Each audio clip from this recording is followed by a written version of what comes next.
Produksi beras begitu banyak, begitu cepat, dan tadi Pak Presiden sudah mengatakan dalam pidatonya bisa ekspor ya, bahkan bisa memberikan bantuan kepada Palestina. Lagi-lagi cukup bersyukur Pak Prabowo, meskipun dari kalangan priayi seperti Soekarno, pakaiannya kan parlente betul ya, akan tetapi pemikirannya betul-betul diiris masyarakat paling bawah, people centered, dan ini terlihat betul dalam buku Paradok Indonesia yang kemudian kalau kita cari indikator dalam setahun pemerintahan Pak Prabowo sangat kentar terlihat. Kalau kita baca cita-cita besar beliau ya, bukan hanya ingin mengimplementasikan janjinya, tetapi bagaimana memastikan rakyat Indonesia itu betul-betul diperhatikan, betul-betul diperjuangkan haknya. Yang miskin diangkat derajatnya, yang tidak punya rumah mendapatkan haknya untuk mendapat rumah, yang belum berpendidikan punya pendidikan yang baik. Oleh karena itu programnya sangat banyak, dan ini menjadi sesuatu yang kalau kami melihatnya program yang komprehensif dari hulu ke hilir. MBG meskipun ini menghabiskan dana yang cukup luar biasa, tapi program populis yang sebetulnya kalau untuk sektor kepemiluan nggak begitu berlaku. Kenapa? Karena yang diiris itu anak-anak sekolah, bukan kelas pemilih. Yang itu jumlahnya mungkin dari sekarang katanya sudah hampir 30 jutaan. Ini sebetulnya kalau untuk bahan kampanye tidak penting. Kenapa? Karena sebetulnya mereka yang merasakan bukan untuk nanti yang sudah akan milih dalam pemilu, anak SD. Berkolaborasi dengan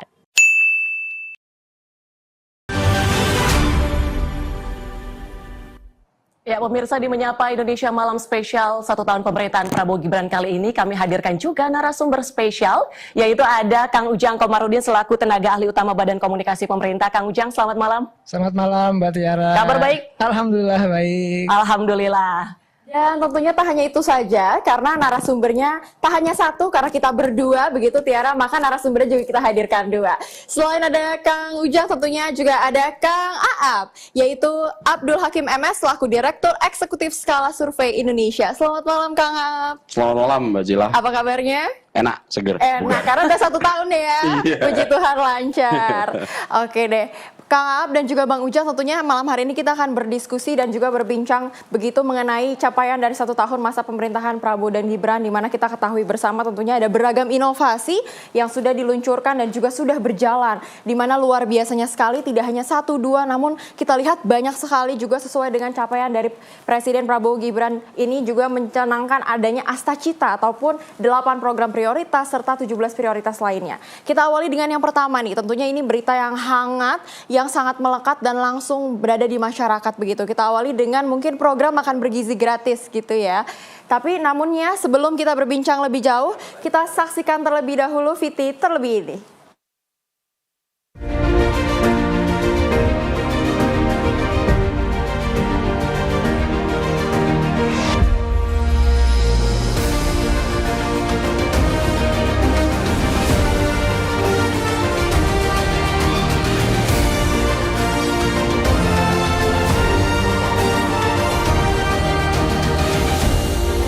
Strategi kami adalah memberi makan bergizi untuk semua anak-anak Indonesia.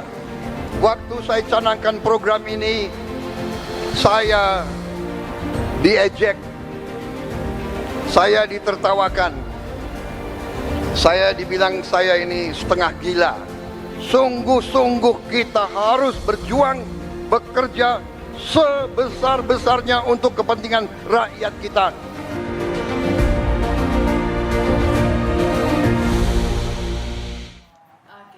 Kang Ujang, kita ketahui bersama nih ya bahwa tadi kita juga sudah menyaksikan di VT. Ada yang mengatakan gila seperti itu, melihat bahwa program MBG ini mungkin sebenarnya kurang realistis ataupun mungkin sulit untuk dilakukan. Tapi puji Tuhan, alhamdulillah selama 1 tahun ini akhirnya bisa dilaksanakan di beberapa provinsi maupun di beberapa sekolah, dan itu ternyata berhasil. Begitu terlihat dari angka stunting yang juga menurun. Nah, dari Kang Ujang sendiri sebagai selaku tenaga ahli dari kantor, maksud kami Badan Komunikasi Pemerintah saat ini, bagaimana Kang Ujang menanggapi hal tersebut?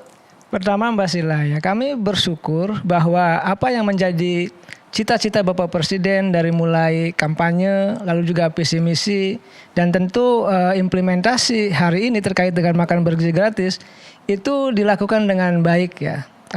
Kami melihatnya bahwa ada minus, ada bolong, ada kekurangan, itu jumlahnya hanya 0,007%. Sedangkan kalau kita lihat penerima manfaatnya sudah 36,2 juta orang. Artinya ini menjadi program mercusuar yang menjadi wajah dari Bapak Presiden. Dan kalau kita lihat bahwa apa yang dilakukan oleh Bapak Presiden ini adalah bagian daripada untuk mencerdaskan anak-anak Indonesia. Dan kalau kita juga ukur skalanya gitu, ukuran indikasinya, ukuran kesuksesannya, maka kalau boleh kami katakan 99,99% itu sukses. Dan tadi minusnya, kekurangannya hanya 0,007%. Dan ini menjadi sesuatu yang baik ya. Cita-cita Bapak Presiden, cita-cita pemerintah memberi makan bergizi gratis kepada anak-anak Indonesia, termasuk ibu hamil, ibu menyusui, itu betul-betul terrealisasikan dengan baik. Dan apa yang menjadi harapan dari Bapak Presiden itu juga disambut baik oleh seluruh rakyat Indonesia. Kenapa?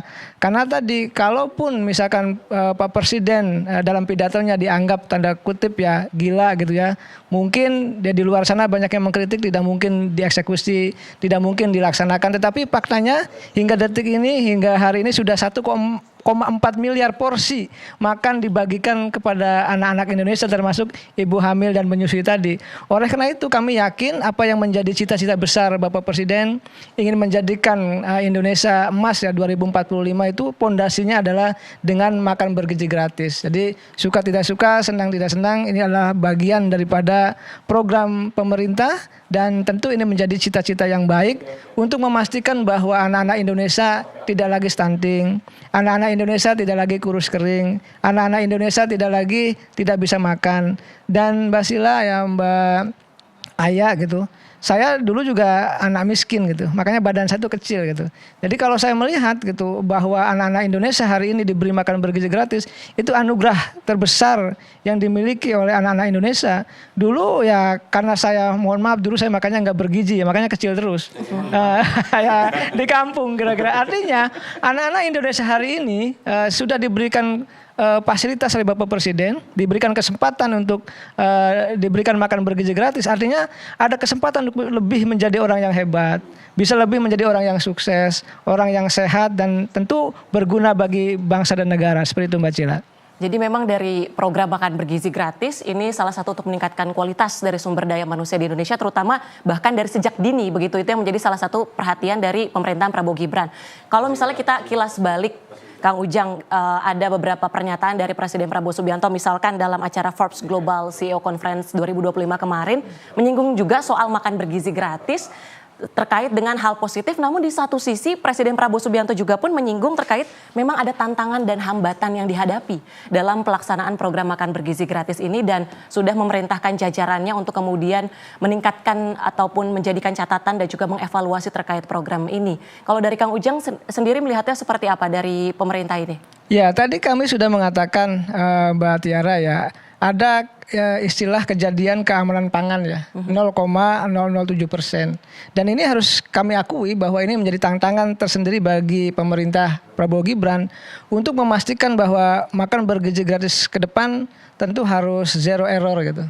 Harus tidak ada masalah lagi. Oleh karena itu tata kelolanya kita perbaiki. Yep. Tata kelolanya kita evaluasi sehingga ke depan itu SPPG lalu juga mitra termasuk kondisi makanan juga betul-betul sangat layak ya untuk dikonsumsi oleh anak-anak Indonesia. Kami yakin bahwa kritikan publik, kritikan masyarakat, lalu juga masukan-masukan dari para tokoh terkait dengan keamanan pangan ya dalam MBG ini adalah menjadi bagian daripada kecintaan mereka ya, publik kepada pemerintah. Artinya tidak ada program yang sempurna. Dalam konteks ini kami meyakini kejadian keamanan pangan tersebut yang jumlahnya tadi 0,007% itu adalah bagian daripada tantangan bagi kami pemerintah untuk memastikan program MBG ke depan makin sukses lagi, makin baik lagi, dan makin tentu apa? Tentu bisa dilaksanakan dengan sebaik-baiknya. Dan jangan lupa Mbak Tiara, 99,99% sukses ya. Ini artinya bahwa program Bapak Presiden terkait dengan makan bergizi gratis ada minusnya, ada bolongnya, tapi suksesnya luar biasa. Oleh karena itu banyak, jangan lupa tokoh-tokoh dunia gitu ya, tokoh-tokoh internasional yang memberikan apresiasi kepada Bapak Presiden atas program makan bergizi gratis. Karena tidak mudah ya memberikan makan bergizi gratis kepada anak-anak Indonesia yang kira-kira nanti targetnya ada 89,2 juta ya anak-anak Indonesia termasuk ibu menyusui dan hamil tersebut. Oleh karena itu segala upaya akan pemerintah lakukan, segala usaha akan kami lakukan untuk memastikan tadi ya kejadian keamanan pangan itu ya ke depan tidak terjadi lagi. Kalaupun ada 1-2 problem, ada 1-2 dinamika, ada 1-2 error, ada 1-2 kesalahan, itu adalah bagian daripada tentu harus kita perbaiki bersama seperti itu. Nah, kalau itu dari sisi pemerintah seperti itu. Kalau dari Bang Ab melihatnya dari pidato Presiden Prabowo Subianto di satu sisi menerangkan menyatakan terkait dengan hal positif perkembangan dari makan bergizi gratis, tapi di satu sisi juga menyatakan memang ada tantangan, ada hambatan yang perlu kita perbaiki. Sikap negarawangkah yang kemudian dibawa disampaikan kepada publik atau seperti apa Bang Ab? Iya, sebelum menjawab itu Mbak Tiara, Mbak Ciska, momentum Oktober ini menjadi dua situasi besar bagi Presiden Prabowo Subianto, khususnya meskipun juga tidak meninggalkan Mas Gibran, tapi ada momen khusus yang secara personal nempel di Pak Prabowo. Nomor 1, 17 Oktober adalah hari ulang tahun Prabowo Subianto dan kita ucapkan selamat ulang tahun kepada Pak Prabowo. Ternyata tadi yang sempat menyaksikan Pak Prabowo masih kuat dalam arahan sidang paripurna kabinet yang dihadiri oleh seluruh menteri dan wakil menteri di Istana Negara tadi, hampir 2 jam mampu berdiri memberikan arahan. Artinya alhamdulillah Pak Prabowo masih dalam situasi yang sehat walafiat, dalam 74 tahun ya usia Pak Prabowo, itu nomor 1. Nomor 2, hari ini adalah hari di mana setahun yang lalu Prabowo Subianto diambil sumpahnya untuk memimpin Indonesia bersama Mas Gibran. Nah, masuk kepada program, sebelum jauh itu saya sepertinya ingin melihat dulu secara falsafah untuk melihat kepemimpinan setahun pemerintahan Prabowo Gibran ini. Sebetulnya rute yang dibangun akan cukup sederhana kalau kita baca buku yang sudah lama digaungkan atau disuarakan oleh Prabowo Subianto. Apa itu? Paradoks Indonesia. Dan solusinya ini pernah ditulis tahun 2017, di tahun 2022 kemudian diperbaiki lagi secara digital, bisa kita baca semua di tahun 2023. Inti utama kalau saya ringkas gitu ya, buku ini berawal dari pertanyaan sederhana Prabowo Subianto tentang kegelisahan bahwa kenapa negara sekaya, semakmur Indonesia dengan SDA dan SDM kok ada kemiskinan dan ketimpangan yang cukup luar biasa gitu. Nah, ini menjadi pertanyaan pemantik Prabowo Subianto yang kemudian kalau saya sarikan ada 5 hal pokok di buku itu. Nomor 1, itu Prabowo tesis awalnya ini semua terjadi di tengah negara yang sangat kaya, kemudian kemiskinan cukup merajalela, hampir mayoritas meskipun tadi datanya Kang Ujang disebut Pak Prabowo terendah sepanjang sejarah reformasi. Tingkat kemiskinan bisa ditekan. Akan tetapi ini kan merajalela. Dan karena kemiskinan yang ketimpangan cukup luar biasa, Pak Prabowo menilai bahwa nomor 1, tesis ini semua terjadi karena ada kebocoran cukup luar biasa yang dilakukan yang terjadi di Indonesia akibat salah pengelolaan. Dan salah pengelolaan bocor ini di ulang tahunnya sepertinya secara simbolis ingin ditunjukkan Prabowo Subianto, oligarki ekonomi ini harus segera dirapikan. Tadi pagi Kang Ujang, Pak Prabowo bersama Menkyu, bersama Kejaksaan Agung memamerkan rampasan kekayaan alam kita yang digerogoti oleh kaum oligarkis dari hanya satu sektor. Apa itu? Minyak sawit, Kang. CPO. Totalnya itu rampasan 13. negara harusnya 17 triliun. Tapi kemudian yang bisa ditarik oleh negara akhirnya apa? Diangkat 13, sekian triliun. Ini tadi pas pengarahan Pak Prabowo diupayakan untuk kemudian meningkatkan, salah satunya 13 triliun Kang Ujang tadi arahnya adalah taruh di LPDP. Kasih beasiswa sekencang-kencangnya. Nah, terkait dengan kenapa ketimpangan miskin, MBG ini adalah wujud utama dari keresahan Prabowo Subianto. Kita SDN yang cukup luar biasa, kaya, tiba-tiba dari 44 juta anak Indonesia, hampir sepertiganya gitu, 2/3 nggak punya kebiasaan sarapan. Dari 44 juta anak kita tidak punya tradisi untuk makan sehat. Masih stunting, angkanya di 21%. Tentu falsafah utamanya, jika kemudian dari kekayaan yang begitu melimpah hanya dari satu sektor, rampasan negara yang dikorup, ini hanya dari CPO, sudah 17 triliun. Bisa kita bayangkan, Pak Prabowo kemarin kemudian mengatakan sudah berhasil untuk merebut kembali tanah-tanah yang diselewengkan sebanyak hampir 4 juta hektar. Nah, kondisi-kondisi ini sebetulnya adalah kalau kita baca dari buku Pak Prabowo, ini bocor harus segera ditutup. Nomor 2, saya sempat baca ringkasannya, Pak Prabowo kemudian mencoba untuk oligarki ekonomi dan politik segera diatasi. Kenapa? Pak Prabowo punya satu teori yang kemudian ini tidak banyak dikemukakan oleh teoritikus lama, Strakanomik. Pak Prabowo mengatakan ini segera harus rapikan. Mereka sudah harus segera, yang sudah lama menikmati kekayaan kita ini harus segera dikasih tahu. Tidak dikasih tahu tidak mampu, ya sudah, apa boleh buat, kan kata Pak Prabowo. Ini kemudian harus dilanjutkan. Yang nomor 3 di buku itu, demokrasi prosedural saat ini dikuasai, kata Pak Prabowo, kenapa timpang, dikuasai oleh oligarkis, parpol, media. Nah, ini termasuk salah satunya ini yang disebutkan oleh Pak Prabowo, yang kemudian ini akhirnya menjadikan frame agenda setting di mana pemerintahan sebetulnya kayak 1 tahun pemerintahannya secara holistiknya bagus, karena ada satu dalam teori itu agenda setting gitu. Saya tanya sekarang Mbak Cila, ini kalau panggung besarnya bagus nggak? Bagus. Nah, coba Mbak Tiara, foto yang itu cepret edarkan, ini studio Sinpo seperti ini. Apa yang akan ada di persepsi yang menerima informasi itu? Sangat buruk. Padahal kabel yang difoto, yang diedarkan ke semua orang tidak menjadi representasi panggung yang saat ini kita duduk.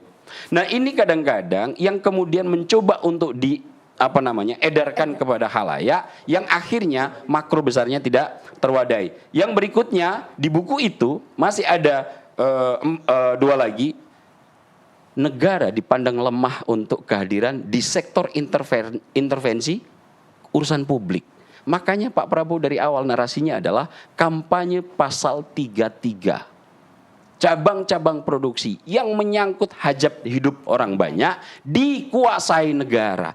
Tidak bisa kemudian kekayaan yang sebegitu pentingnya semacam yang ada sekarang ini yang dimiliki Indonesia dilepaskan ke pasar. Pak Prabowo dengan cukup vulgar mengatakan, dan ini sudah menjadi kritikan keras beliau sejak dilantik menjadi presiden, kita ini kerap kali diajari oleh kaum imperialis, kaum barat. Kita kemudian ditunjuk nilai A yang benar, nilai B yang benar. Giliran kita ikut, mereka malah berperilaku sebaliknya. Nah, ini yang kemudian saya bisa memahami kenapa Pak Prabowo kemudian mengeluarkan kritik keras terkait itu. Dan yang terakhir, Pak Prabowo di buku itu, tesis kenapa ketimpangan terjadi, karena tidak ada proses pendidikan untuk menyadarkan nasional. Pendidikan yang unggul menjadi salah satu kunci di era Prabowo Gibran untuk Indonesia Maju ataupun menuju Indonesia Emas 2045. Termasuk salah satu program prioritasnya juga Koperasi Desa Kelurahan Merah Putih, Bang Aap, Kang Ujang, yang diharapkan bisa menjadi penggerak ekonomi rakyat. Ini yang akan kita bahas selanjutnya.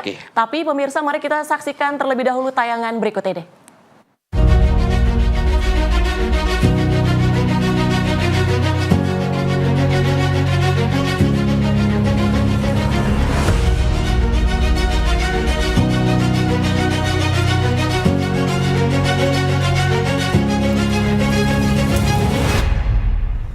Menurut keyakinan saya, sekolah adalah pusat pembangunan nasional, saudara-saudara sekalian.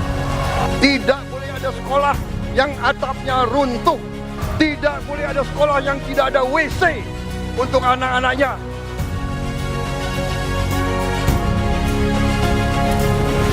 Sehingga tidak ada sekolah yang di daerah terpencil, tidak ada sekolah di mana gurunya kurang, yang tidak bisa menerima pelajaran yang terbaik untuk seluruh anak-anaknya.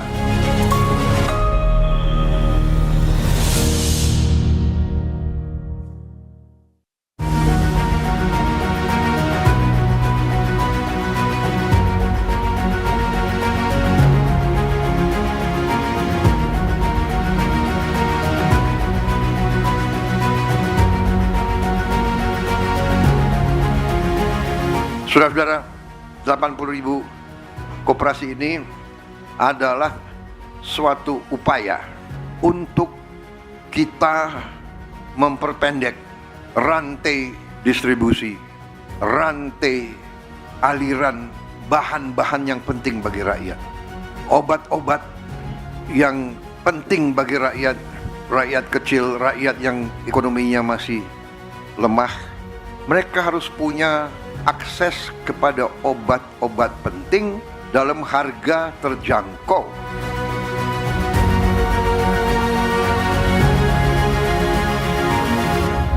Oke, pemirsa, kita ketahui bersama bahwa masa pemerintahan Presiden Prabowo Gibran ini tentunya tidak hanya berbicara mengenai MBG seperti yang tadi kita sudah diskusikan bersama, namun juga pemerintah menginginkan adanya penggerakan ekonomi, baik itu dari desa hingga kota, dari hulu hingga hilir. Untuk itu seperti Viti yang tadi sudah kita saksikan bersama, adanya program Koperasi Desa Merah Putih yang tersebar di seluruh Indonesia, yang dimana targetnya adalah sekitar 80.000 yang sudah diluncurkan oleh Presiden kemarin dari desa ke desa maksud kami, dan tentunya program ini tentunya akan terus berjalan untuk menggerakkan ekonomi desa dan juga mengangkat potensi dan juga nilai-nilai desa.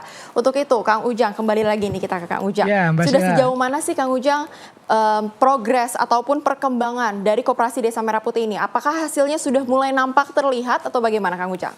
Mbak Sila, saya beberapa kali berkunjung ke daerah ya, ingin memastikan program Bapak Presiden ini berjalan dengan baik, dengan sukses.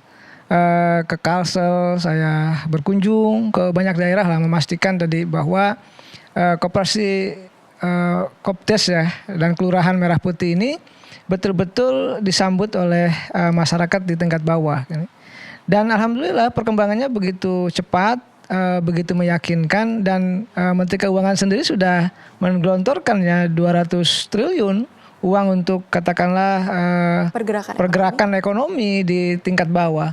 Oleh karena itu kami meyakini Mbak Sila, Mbak Aya, Bang Aab ya, dan pemirsa di seluruh Indonesia, bahwa apa yang dilakukan oleh Bapak Presiden dengan Koperasi Desa dan Kelurahan Merah Putih tersebut ini bagian untuk mendongkrak ekonomi masyarakat kelas bawah. Selama ini bahwa masyarakat sulit untuk mendapatkan misalkan pupuk, untuk mendapatkan gas, untuk mendapatkan bahan pokok itu sangat mahal di daerah-daerah tertentu. Nah, dengan Koperasi Desa Kelurahan Merah Putih ini maka distribusinya semakin pendek, artinya semakin dekat dan semakin murah. Dan kami yakin apa yang dilakukan oleh pemerintah, oleh Bapak Presiden ini bagian untuk menata ekonomi Indonesia yang biasanya ada di perkotaan, ada di tingkat provinsi, kabupaten, kota, hari ini sudah mulai ke desa nih. MBG juga sudah mulai di dapur-dapur, ya kan, di SPPG ekonomi bergeliat. Lalu juga ditambah dengan Koperasi Desa Merah Putih tersebut, bahwa apa yang menjadi keinginan Bapak Presiden, masyarakat Indonesia sejahtera, masyarakat Indonesia mendapatkan kesejahteraan yang baik itu betul-betul diimplementasikan. Ya, salah satunya dengan program Koperasi Desa dan Kelurahan Merah Putih tersebut. Kami yakin sekali lagi Mbak Sila, apa yang menjadi keinginan Bapak Presiden rakyat Indonesia sejahtera itu dimulai dengan pondasi dasar membentuk koperasi tersebut. Bayangkan 80.000 ya koperasi dibentuk, dan ini kalau bergerak semua dan tadi anggarannya juga diturunkan semua, ini menjadi sebuah kekuatan ekonomi yang tidak main-main gitu. Kita negara besar, tadi dorongan pertumbuhan ekonomi juga kalau kita bergerak semua, maka mohon maaf ya, negara lain juga akan takut dengan perkembangan ekonomi Indonesia kalau semua gerakan ekonomi itu berjalan. Jadi kota, desa itu berjalan bergerak bersama. Nah, program Bapak Presiden ini adalah bagian daripada upaya untuk menggerakkan ekonomi di tingkat kelas bawah gitu. Bahwa jangan sampai pembangunan itu dirasakan hanya oleh orang-orang di kota. Jangan sampai hanya orang-orang kaya, orang-orang Indonesia di tingkat desa, di perkampungan, di daerah-daerah terpencil juga menikmati dong apa yang namanya pembangunan, apa yang namanya katakanlah tadi ya uang negara yang memang dikucurkan untuk kepentingan masyarakat di kelas bawah dengan koperasi desa tersebut.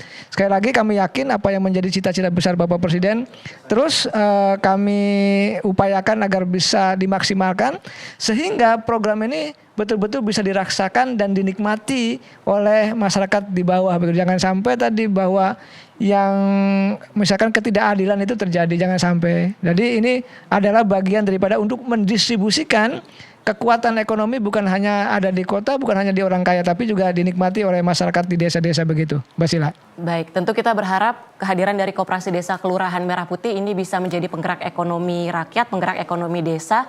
Tapi kalau misalnya kita melihat pernyataan dari Indef, Bang Aap, kita beralih ke Bang Aap, ini ada sejumlah tantangan yang dihadapi dalam realisasi Koperasi Desa Kelurahan Merah Putih, diantaranya terkait dengan sumber daya manusia yang dinilai mungkin masih rendah di tingkat desa, yang akan berpengaruh ke tata kelola Koperasi Desa Kelurahan Merah Putih, kemudian juga terkait dengan rentan terhadap korupsi dan juga persaingan antar desa seperti itu. Ini yang sejumlah tantangan yang mungkin dihadapi dari realisasi ini.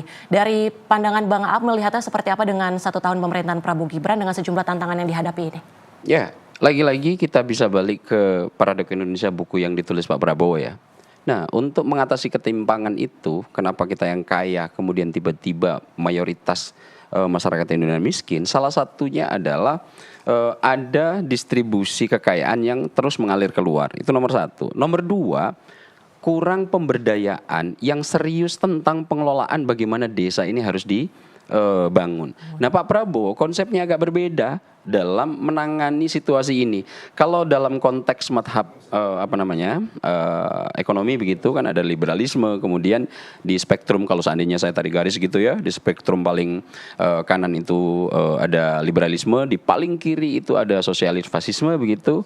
Nah, koperasi salah satu dianggap Pak Prabowo menjadi ideal untuk dijadikan solusi agar pemerataan pembangunan bisa segera diedarkan. Pertanyaannya, koperasi itu menjadi salah satu yang memang semestinya kalau kita merujuk Roh del Pioner gitu sebagai entitas terkecil pencetus koperasi awal mula berdiri, memang itu dananya patungan, kesadaran, kesukarelaan dari anggota gitu ya. Kemudian itu nanti dikumpulkan dalam mengambil keputusan bareng-bareng. Apa kita mau bikin apa? Waktu itu di Roh del Pioner, salah satu kota kecil di Inggris itu, kalau sekarang itu letaknya Manchester gitu, di salah satu desa itu untuk dana patungan ini akhirnya dibuat usaha untuk kebutuhan sehari-hari.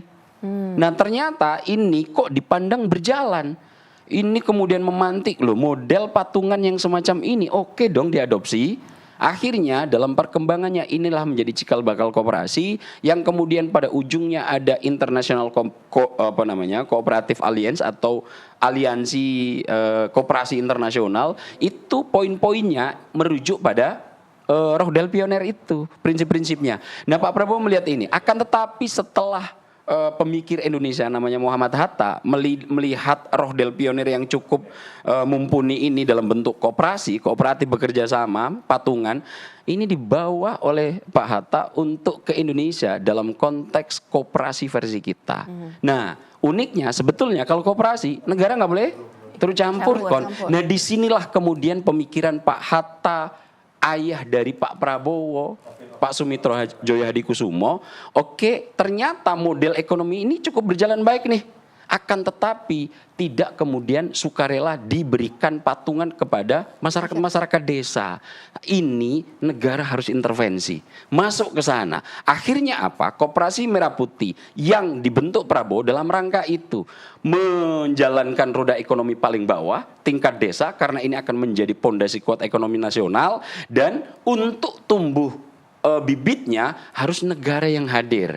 Tadi Mbak Tiara bilang banyak kelemahan yang kemudian masih terjadi dan ini menjadikan beberapa kritisi, beberapa kalangan untuk ini betul-betul jalan nggak?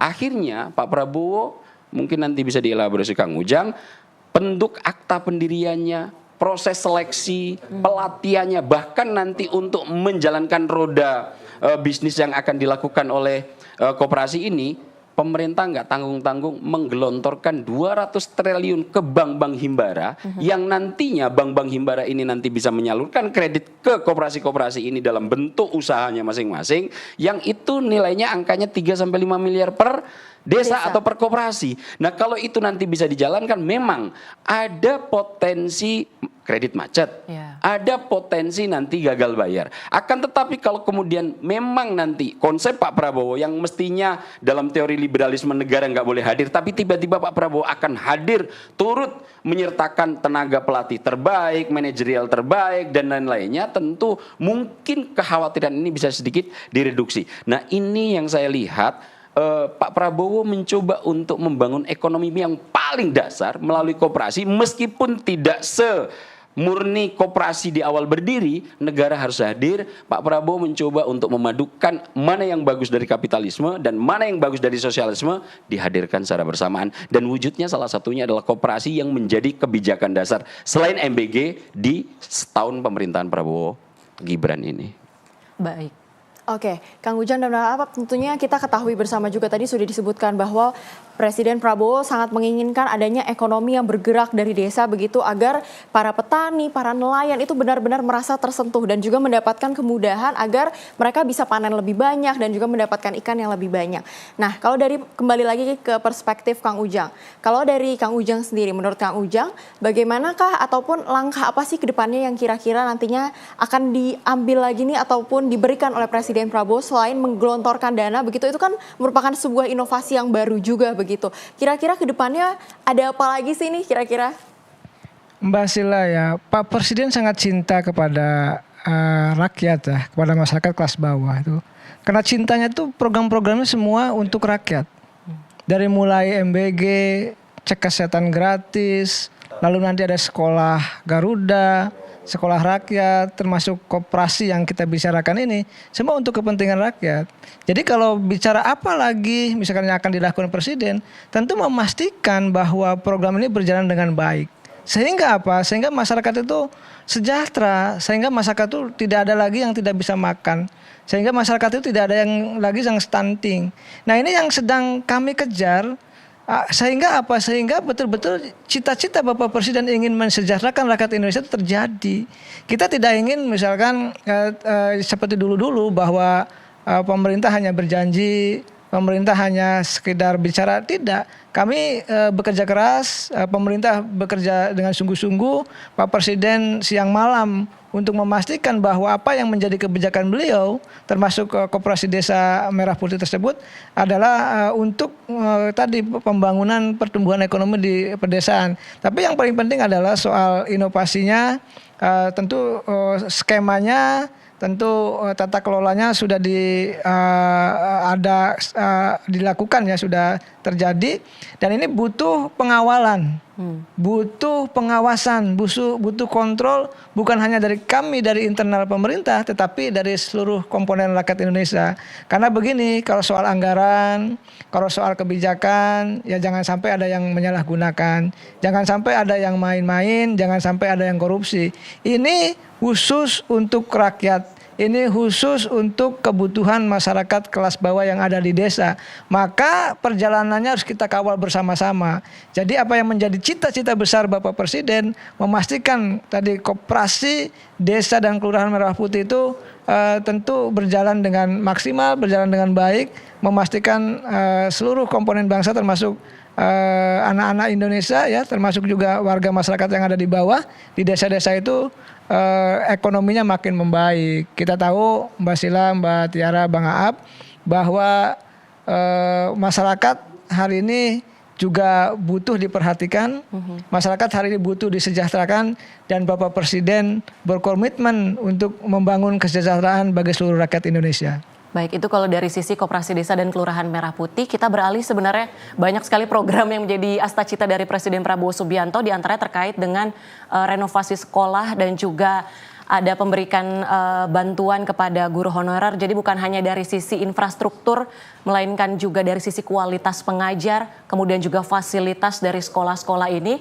Kalau misalnya dari kacamata Bang Ab melihatnya bagaimana sinergi lintas kementerian, lembaga terkait dengan jalannya program ini? Sedikit saja Bang. Ya, sebetulnya banyak ya titik pandang yang bisa kita lihat dari setahun pemerintahan Prabowo Gibran gitu ya. Dari sisi yang pertama mungkin dari politik, domestik, internasional itu juga banyak betul cerita-cerita kalau saya lihat ya sukses story-nya. Kemudian dari kebijakan-kebijakan kesejahteraan sosial itu juga menjadi titik pandang yang bagus lagi. Kemudian nanti ada satu titik pandang lagi yang mungkin juga perlu diurai untuk menjadi salah satu aspek yang dilihat dari pemerintahan Prabowo Gibran selama setahun ini adalah terkait dengan kebijakan-kebijakan detail ini. Nah, secara umum Pak Prabowo dalam setahun ini merangkai banyak hal ini dalam waktu simultan, dalam waktu bersamaan, baik itu politik domestik, internasional, kebijakan strategis dan kesejahteraan sosial itu dalam waktu bersamaan. Dan saya lihat semuanya balance. Sejauh ini saya melihatnya memang ada kekurangan tapi cukup bisa dirasakan harapan besar terkait setahun pemerintahan Prabowo Gibran. Baik, sejumlah harapan tentu bukan hanya dari sisi pandang Bang Aap, kemudian juga dari Kang Ujang, melainkan juga dari pemerintah, dari rakyat ini terkait dengan jalannya 1 tahun pemerintahan Prabowo Gibran. Namun usai jeda kami akan kembali di Menyapa Indonesia Malam Spesial 1 tahun pemerintahan Prabowo Gibran. Tetaplah bersama kami.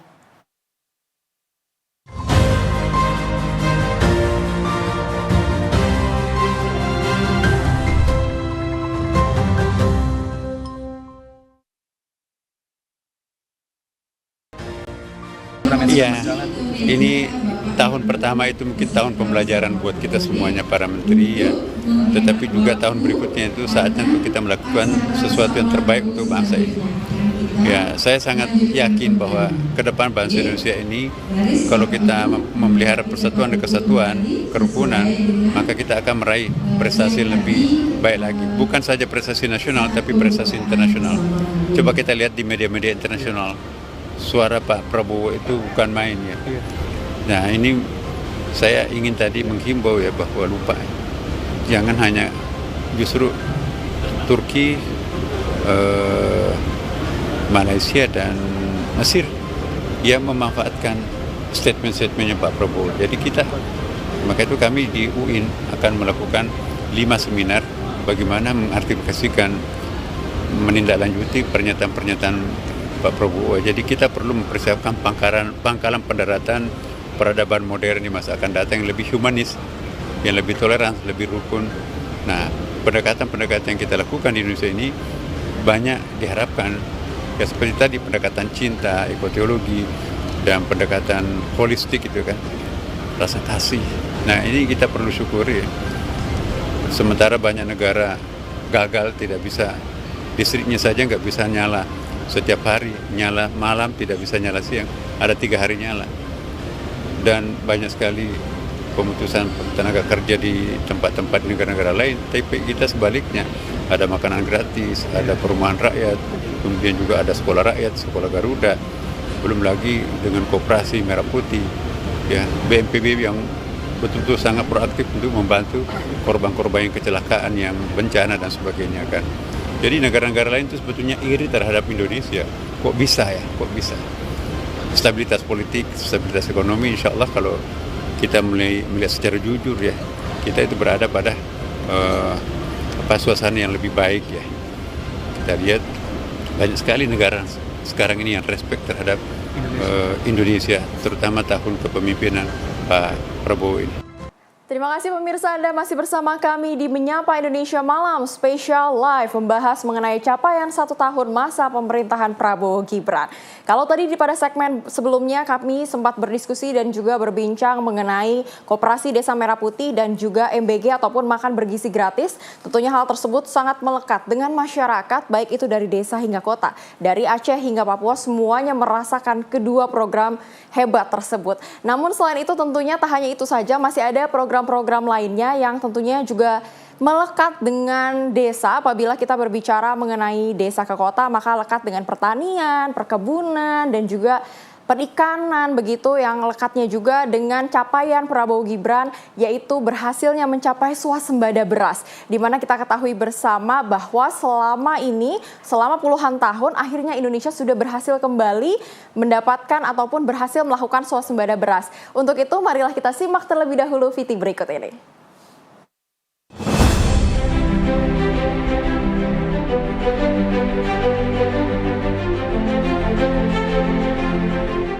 Kemudian perkembangan produksi aman, stok kita aman, operasi pasar kita sudah lakukan besar-besaran. Kita siapkan SPHP, itu beras yang disubsidi, itu 1,3 juta ton.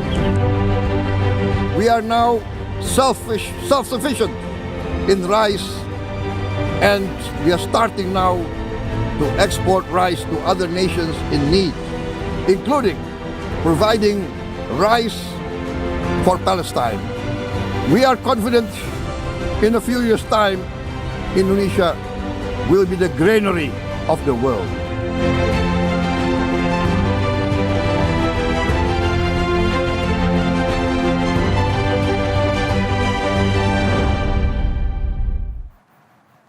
Baiklah, pemirsa, kita akan kembali lagi berbincang tentunya dengan Kang Ujang. Kang Ujang, kita ketahui bersama bahwa salah satu asta-cita yang diusung oleh Presiden Prabowo ini ialah inginnya adanya kemandirian pangan. Yang bahkan ketika kala itu beliau menyebutkan ingin adanya swasembada pangan di tahun 2027, namun ternyata malah bisa lebih cepat. Kurang dari 1 tahun Indonesia sudah berhasil melakukan swasembada pangan.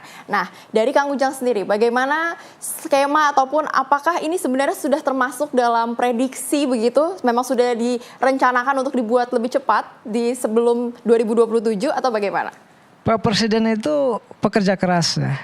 Pak Menteri Pertanian juga pekerja keras. Saya Mbak Sila pernah jadi tim penilai di Kementerian Pertanian gitu.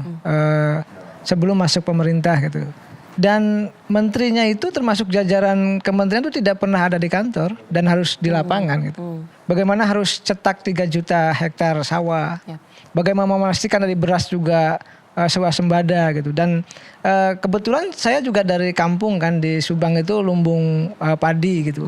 Dan kami melihatnya bahwa apa yang dilakukan oleh Bapak Presiden tadi swasembada beras itu targetnya lebih cepat gitu. Itu karena memang kerja keras dari Kabinet Merah Putih, kerja keras dari teman-teman di Kementerian Pertanian. Dan apa yang menjadi keinginan Bapak Presiden itu tadi bahwa Pak Presiden punya target, punya keinginan, punya cita-cita, dan tentu tadi didorong oleh kerja keras para menterinya, dan itu ya lebih cepat dari apa yang diminta oleh Bapak Presiden. Dan ini sesuatu yang positif, sesuatu yang baik. Kenapa? Karena percepatan dalam konteks apapun termasuk swasembada pangan ini adalah menjadi bagian daripada tadi ukuran dari kinerja pemerintah. Ukuran dari kinerja Bapak Presiden, ukuran kinerja dari para menteri itu. Oleh karena itu kami melihatnya bahwa tadi pangan adalah kunci. Kalau pangannya mohon maaf tidak tersedia, tidak tercukupi, maka kita akan goncang.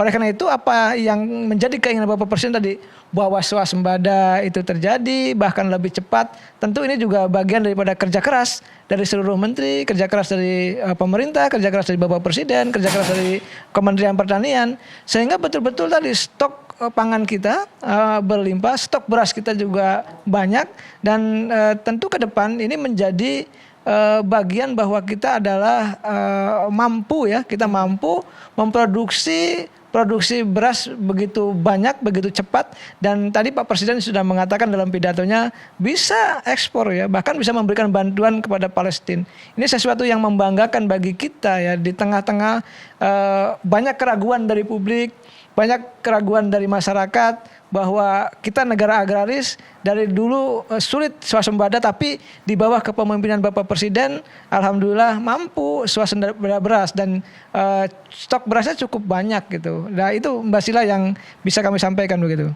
Kalau misalnya kita kilas balik Kang Ujang, Bang Aap, terkait dengan pidato kenegaraan pertama usai Presiden Prabowo Subianto dilantik di 20 Oktober 2024 lalu juga menyebutkan bagaimana menciptakan swasembada pangan ataupun ketahanan pangan ini dengan target pada saat itu disampaikan 4 sampai 5 tahun, ternyata dalam kenyataannya seperti itu. Menteri Pertanian Andi Amran Sulaiman menyampaikan bahkan di 1 tahun ini kita bisa terkait dengan beras itu tadi, kita bisa secara mandiri seperti itu, dan desa dijadikan sebagai salah satu tonggak utama terkait dengan penciptaan lumbung pangan dari masyarakat. Bang Ab melihatnya seperti apa dengan kolaborasi dengan desa ini terkait program ini? Ya, kalau menurut saya sih ya, dalam konteks kita akhirnya kembali menorehkan sejarah swasembada pangan yang dalam hitungan saya kalau nggak salah hanya terjadi di era era Orde Baru, Kang Ujang ya. Swasembada pangan itu terjadi di era Pak Harto. Nah, sebetulnya kalau saya lihat kenapa kemudian Pak Prabowo mampu untuk mencapai target jauh lebih dini, targetnya 4-5 tahun. Tadi diulang lagi tuh pas dalam pemberian pengarahan terhadap para pembantunya dalam rapat kabinet paripurna tadi sore. Itu memang Pak Prabowo agak cukup kaget bisa swasembada dalam waktu hanya 1 tahun gitu. Nah, kalau saya melihat ada 3 variabel ya, kenapa kemudian kita sudah relatif cepat untuk bisa swasembada pangan. Satu, adanya keberanian. Kita masih ingat bagaimana Pak Prabowo harus kemudian mengkoreksi di depan publik ada 3 penggilingan padi yang dalam 1 tahun untung ratusan triliun. 3-tiganya itu ditengarai yang selama ini menikmati dari kaum oligarkis, yang kemudian Pak Prabowo menamakan mereka sejak keluar serahkan nomik itu ujung pangkalnya adalah di penggilingan padi ini.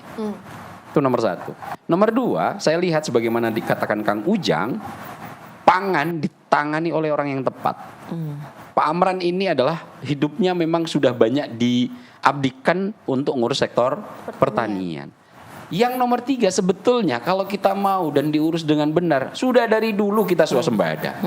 Yang lebih menarik lagi temuannya Pak Amran itu berani memenjarakan mereka yang kemudian main pupuk, yang unik lagi ketika panen harganya turun, ketika kemudian dalam tidak waktu panen harganya naik. Pangan seperti beras diserahkan ke pasar, coba bayangkan. Akhirnya lagi-lagi ini kalau saya mengutip Pak Prabowo, ide besarnya adalah untuk kemudian membuat kesejahteraan termasuk program swasembada pangan, kemandirian pangan yang akhirnya swasembadanya bisa dicapai dalam 1 tahun. Ini Pak Prabowo tahu persis di mana letak lubangnya. Pak Prabowo berani tiga penggilingan padi yang tiap tahun ratusan triliun itu dibabat oleh Pak Prabowo, ditangani oleh Pak Amran yang juga enggak segan-segan membabat. Yang paling penting, setiap panen sekarang harganya stabil. Semua diserap oleh Bulog. Nah, catatan kritisnya adalah ternyata ketika ini diserap Bulog, Kang, Bulognya nggak siap gudangnya. Nah, ini yang agak cukup unik. Bulognya akhirnya dengan kualitas yang seadanya, akhirnya belum 1-2 bulan banyak kutu yang kemudian timbul. Nah, ini saya dengar katanya sedang dimasifkan untuk membangun gudang Bulog, karena sebetulnya kita tahu lah, seandainya pun ya saya membayangkan tanpa harus mencetak lahan baru gitu, itu kalau kita naik kereta Mbak Tiara, Mbak Siska, dari ujung sini di Kerawang sampai ujung itu padi semua itu Kang. Dan ini kalau ditambah dengan cetak sawah 3 juta, kemudian kalau nggak salah akan diawali di 4 titik ya Kang ya. Ya saya sangat optimis, tapi mitigasi untuk bagaimana pengelolaan suhu ruangan, pergudangan, kemudian infrastruktur pendamping sepertinya harus agak sedikit menjadi prioritas tambahan. Karena kemarin ini target terlalu cepat, gudangnya ya nggak siap, banyak kutu kan. Dan itu sempat beredar yang kemudian ramai beras kutuan dioplos dengan beras bagus yang kemudian dikasih label premium. Dan ini kelakuan penggiling padi itu yang kemarin kata Pak Prabowo ini harus ditertibkan. Kalau masih bisa diajak bicara, dan akhirnya ternyata nggak sampai ke proses hukum karena secara informal sudah bisa diselesaikan oleh Prabowo Subianto. Tadi Kang Aap sudah membahas tuh, menyinggung mengenai gudang Bulog, mengenai juga belum adanya kesiapan untuk menimbun begitu banyak, dan hal tersebut juga kita ketahui bersama mendapatkan sedikit perhatian begitu dari DPR Komisi 4 pada khususnya. Kita kembali lagi Kang Ujang. Kang Ujang melihat tadi diperlukannya adanya gudang beras ataupun gudang Bulog tersebut. Bagaimana perkembangannya mengenai food estate yang juga digadang-gadang dan juga bisa kita katakan dibanggakan begitu. Melihat ini sudah tercapai nih swasembada beras begitu saat ini. Nah, bagaimana dengan perkembangan dari lumbung pangan itu sendiri? Ya, sebenarnya kan kalau bicara food estate bukan hanya Pak Prabowo jadi presiden. Ketika menjadi Menhan kan diamanahi oleh Pak Jokowi ya. Jadi sudah berkesinambungan ini dari Pak Presiden waktu jadi Menhan, lalu jadi presiden, ini terus bergerak, terus berjalan, terus diperbaiki, terus dievaluasi. Dan ini juga kan menjadi cita-cita Bapak Presiden bahwa ketahanan pangan kita itu betul-betul kuat. Ya kuat itu bukan hanya berasnya yang swasembada, tetapi semua bahan-bahan pokok yang lain juga tersedia. Dan hanya dengan itu kita bisa mengeksekusi atau mengimplementasikan dari cita-cita Bapak Presiden. Jadi saat ini, hari ini dan ke depan food estate ini terus berjalan, terus kita evaluasi, terus kita perbaiki, sehingga apa betul-betul apa yang menjadi keinginan Bapak Presiden, keinginan pemerintah memastikan tadi swasembada pangan ya. Pangan itu kan bukan hanya beras ya. Semua itu betul-betul dilakukan dengan cara yang komprehensif, dengan cara baik, dan memastikan apa tadi negara menyiapkan itu semua. Jadi jangan sampai ke depan itu kekurangan. Jadi jangan sampai kekurangan pangan, kekurangan beras ini tidak boleh terjadi. Negara hadir, Pak Presiden hadir, pemerintah hadir memastikan food estate berjalan dengan baik, dan di saat yang sama tadi swasembada pangan itu juga berjalan dengan sesuai yang kami cita-citakan, kami inginkan. Kami di pemerintah, Mbak Sila, Mbak Tiara, Bang Aab ya, bekerja keras siang malam gitu. Bahkan kita itu sehari itu kadang-kadang tidurnya 3-4 jam. Ingin apa? Ingin cita-cita besar Bapak Presiden itu betul-betul direalisasikan dengan baik. Food estate, swasembada pangan termasuk beras itu betul-betul tersedia dan melimpah. Dan hari ini kan kalau kita bicara soal, mohon maaf ya, pertarungan perang gitu ya, geopolitik dan sebagainya itu tidak lepas dari pangan. Tidak lepas ketersediaan dari swasembada pangan dari masing-masing negara gitu. Kalau kita misalkan kurang kesediaan pangan kita, mohon maaf, kita akan menjadi negara lemah. Dan Pak Presiden tahu persis itu. Makanya Pak Presiden dari sejak jadi Menhan itu sudah menggarap food estate. Karena memang beliau juga kan keahliannya, beliau jauh sebelum itu kan menjadi Ketua Umum HKTI gitu. Dan tahu persis, paham persis apa yang harus dilakukan untuk memperbaiki sektor pertanian kita. Dan di saat yang sama tadi tahu persis juga soal perberasan, tahu persis juga soal tadi pangan, dan bahkan jauh dari itu juga tahu persis juga soal energi. Jadi Presiden kita ini betul-betul pemimpin yang paham betul apa persoalan bangsa ini. Ketika di situ ada persoalan pangan, ya perbaiki pangannya. Ketika di situ ada persoalan beras, maka ya perbaiki katakanlah tata kelola berasnya sehingga terjadi swasembada. Oleh karena itu Pak Presiden mencari pembantunya atau menterinya adalah orang-orang yang mengerti. Tadi Bang Aab katakan, orang-orang yang betul-betul ahli, orang-orang yang betul expert dalam konteks membangun bangsa ini, khususnya di bidang pangan. Karena Pak Presiden kalau kita bicara soal perang gitu ya, bicara soal tadi persaingan antar negara, bukan hanya soal persenjataan, tetapi pangan menjadi kunci. Dan di saat itu kalau kita menguasai dan kita katakanlah surplus ya pangannya, kita lebih pangannya, maka ya kita akan menjadi negara yang kuat begitu. Sejumlah evaluasi terus dilaksanakan oleh pemerintah, lagi-lagi demi terciptanya seluruh program dari Astacita Presiden Prabowo Subianto dan juga Wakil Presiden Gibran Rakabuming Raka. Kalau misalnya kita berbicara terkait dengan swasembada beras yang pada tahun ini memang sudah terjadi, kalau dari sudut pandang Bang Aap, ramai juga diperbincangkan sebelumnya terkait dengan ada rencana menghapus izin pedagang yang kemudian menjual harga beras ini di atas eceran, Bang. Itu bagaimana menurut pandangan Bang Aap? Ya, ini kan saya lihat kebijakan yang mencoba untuk holistik ya. Jadi untuk beras ini meskipun sebetulnya secara kesejarahan bukan makanan pokok kita, akan tetapi kemudian karena era Orde Baru menjadikan ini sebagai makanan pokok, akhirnya inilah yang kemudian juga mudah dibudidayakan dan itu akan menjadi dan sekarang menjadi prioritas. Pak Prabowo tahu persis. Bulog kita diisi 4, sekian juta ton saat ini, yang itu adalah yang tertinggi sepanjang sejarah Republik ini berdiri untuk sektor beras.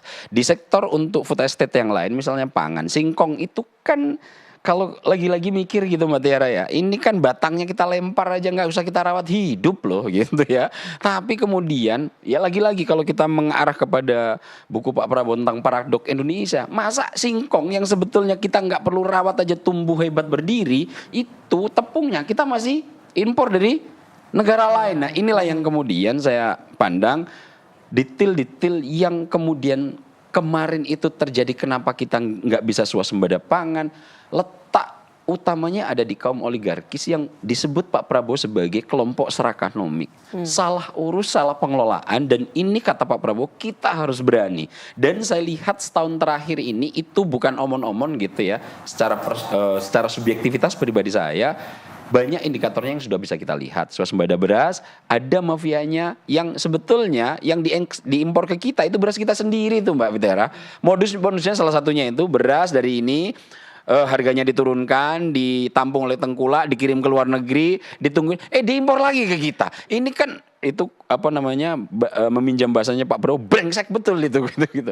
Nah yang begini-begini Pak Prabowo sepertinya tahu persis. Nah dari sektor itu saya berharap dan saya melihat ada harapan baik dalam indikator setahun pemerintahan Prabowo Gibran ini, Mbak Tiara. Kalau saya juga menarik yang disampaikan Bang Aap sebelumnya, ada 3 variabel, diantaranya berani, kemudian berada di tangan yang tepat. Kita tahu Menteri Pertanian Andi Amran Sulaiman, tapi di 1 tahun pemerintahan ini juga Presiden Prabowo Subianto telah melakukan reshuffle sekitar 3 kali ya Kang Ujang. Di Februari 2025, kemudian di September 2 kali dilakukan. Melihatnya seperti apa Bang Aap? Ya kalau ini adalah evaluasi berjalan, Pak Prabowo kalau mengambil keputusan itu saya amati ya, yang tidak perlu prolog berlebihan. Tidak perlu harus dilempar ke media dulu. Pak Prabowo melihat kemudian dikasih analisis bla bla bla bla bla bla bla. Ada ini ceritanya yang nanti sore di di reshuffle itu paginya masih ngantor loh. Ya kan jangan. Jadi Pak Prabowo ini orangnya strategis kalau saya lihat, geraknya cepat. Makanya tadi juga diakui sendiri oleh Pak Prabowo, mohon maaf kalau jam 1:30, jam 2 masih di Bantal sudah saya hubungi. Karena saya ini kalau sudah mendapatkan informasi, saya tidak akan bisa menunggu lama. Takut lupa kalau kata Pak Prabowo. Nah, termasuk kepala beliau gitu kan, mendapatkan evaluasi kan. Awalnya kan PCO ya Kang ya, kemudian sekarang berubah nama menjadi Badan Komunikasi Presiden. Tentu kalau saya melihat ini hasil evaluasi yang dilakukan oleh Prabowo Subianto di setahun pertama, di awal-awal ketika komunikasi untuk menarasikan apa yang diperbuat pemerintah kurang kepada masyarakat sehingga ada misunderstanding, salah paham atau gagal paham, segera kemudian itu dilakukan evaluasi. Ini saya lihat juga untuk komunikasinya sudah mulai ditata, yang meskipun saat ini Prasetyo Hadi, Mensesnek masih harus merangkap menjadi jubir, tapi sudah ada perbedaan-perbedaan nomenklatur. Nanti Kang Ujang ini kan akan membawahi semua informasi tentang kenegaraan. Tentu reshuffle, perbaikan, dan Pak Prabowo telah mengevaluasi, nggak perlu pelorok, nggak perlu wacana berlebihan. Tiba-tiba nanti sore ada reshuffle aja. Nah ini sebetulnya gaya kepemimpinan yang agak cukup baik karena semua menteri akan waspada. Semua seperti Kang Ujang ini kayaknya juga waspada terus nih. Gitu ya. Jadi sehingga ini ada proses shock terapi dan model-model seperti ini sepertinya kita cukup punya harapan ya. Ada hasrat yang kelihatan betul dari ucapan dan tindakan yang diupayakan oleh Prabowo Subianto untuk ngelit Indonesia ini sudah pada arah yang betul. Dan terakhir kita cukup beruntung Pak Prabowo jadi presiden setelah semajur yang seperti sekarang. Itu yang kemudian kita lihat bagaimana kepemimpinan Presiden Prabowo Subianto di internal Kabinet Merah Putihnya sendiri. Lalu bagaimana sih untuk kebijakan luar negeri di era pemerintahan Presiden Prabowo Subianto dan juga Wakil Presiden Gibran Rakabuming Raka? Kita akan membahasnya, tapi sebelum itu mari kita sama-sama saksikan tayangan berikut ini.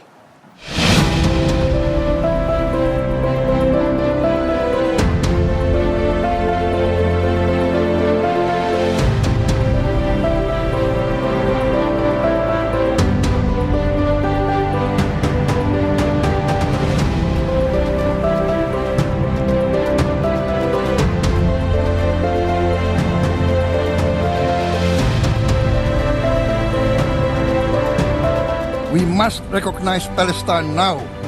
We must stop the humanitarian catastrophe in Gaza. Ending the war must be our utmost priority. We are willing to provide peacekeeping forces. Thank you very much.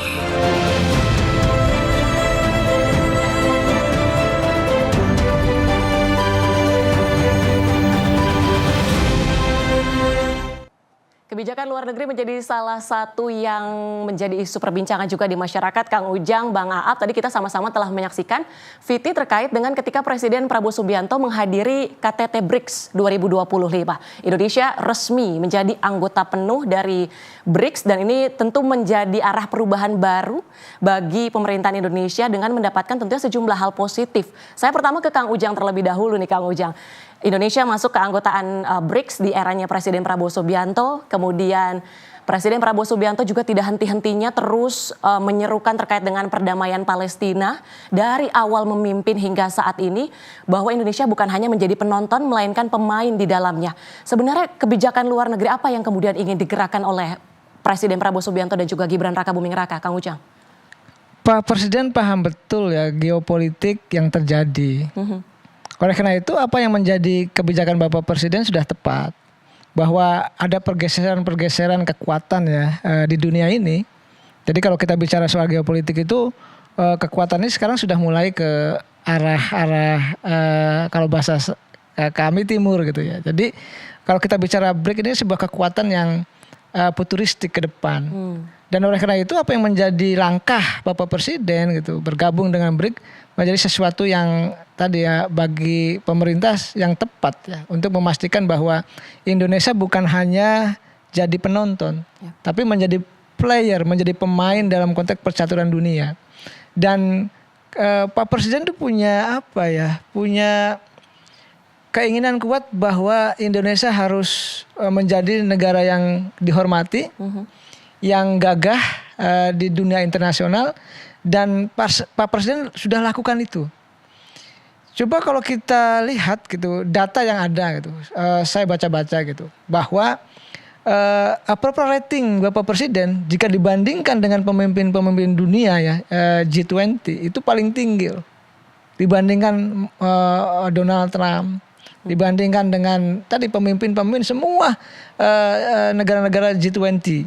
Jadi ini artinya apa? Ketika seluruh dunia menilai Bapak Presiden memiliki approval rating ya yang tinggi, paling tinggi dibandingkan dengan kepala negara yang lain, artinya penghargaan kepada Bapak Presiden dari dunia luar itu cukup luar biasa. Oleh karena itu ya kami cukup berbangga dengan apa yang sudah dilakukan, masuk BRICS, lalu dihormati ya di banyak negara, bahkan Eropa, Prancis ya, semua negara hampir mengantri mengundang Bapak Presiden untuk bisa dihadiri di negaranya masing-masing. Dan ini kan menjadi sebuah kekuatan yang memang dibentuk oleh Bapak Presiden karena memang jalur diplomasi yang elegan ya, yang ingin bersahabat dengan semua negara, tetapi tadi bahwa BRICS menjadi pilihan yang tadi tidak bisa ditawar karena memang pergeseran geopolitik itu ada pada kekuatan BRICS.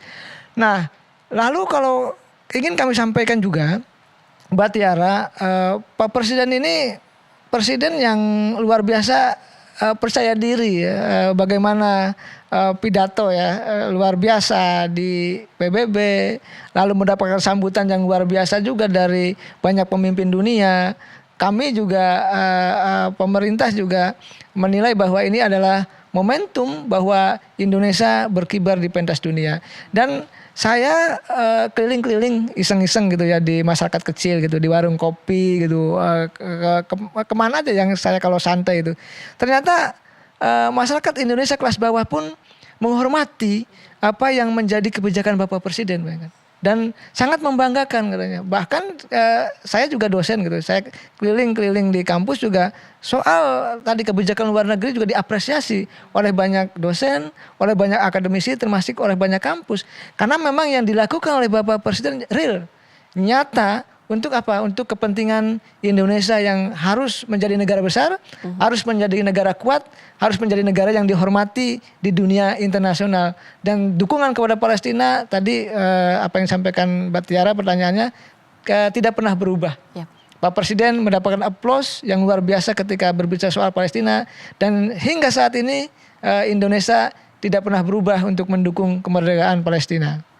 Oke. Tadi kita sudah simak dan juga dengar bersama nih ya pemirsa, bahwa tadi Kang Ujang sudah sampaikan bahwa Presiden kita Prabowo Subianto saat ini sangat dipandang, bisa kita katakan seperti itu, bahkan negara-negara lain juga ingin berkomunikasi, ingin acaranya dihadiri oleh Presiden Prabowo secara langsung. Nah, kita tak bisa melihat juga tak hanya dari segi kepercayaan dirinya Bapak Presiden Prabowo, namun juga itu terbukti karena adanya keberhasilan di mana kita berhasil menjaga ekonomi Indonesia pertumbuhannya tertinggi, masuk dalam kategori 20 negara tertinggi di dunia yang tergabung dalam G20. Bahkan kemarin kita juga dengarkan bersama bahwa CIO Danantara Pandu Syahrir juga mengungkapkan bahwa kedepannya Pak Presiden Prabowo itu sangat menginginkan agar pertumbuhan ekonomi kita itu bahkan bisa menjadi negara dengan 7 terbesar ataupun masuk dalam G7 begitu. Nah, kita beralih kalau ke Kang Aap sendiri. Kang Aap, kita tahu bahwa dengan Indonesia bergabung ke BRICS, berarti Indonesia juga gabung ke New Development Banks yang ada di BRICS. Nah, kalau dari sudut kacamata Bang Aap, apakah Indonesia sudah siap untuk bisa kita katakan bertransaksi secara internasional begitu, melihat kalau kita katakan sekarang mata uang kita mungkin kondisinya kurang kuat. Nah, apakah dengan bergabung di BRICS mata uang kita nanti akan bisa semakin menguat atau bagaimana?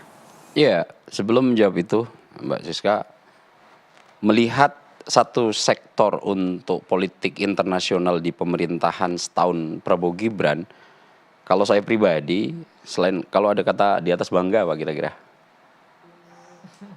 Apa ya? Kalau ada kata-kata di atas bangga, mungkin itu yang akan saya pakai untuk menunjukkan bagaimana Prabowo Subianto menjalin relasi dalam kancah politik internasional ya.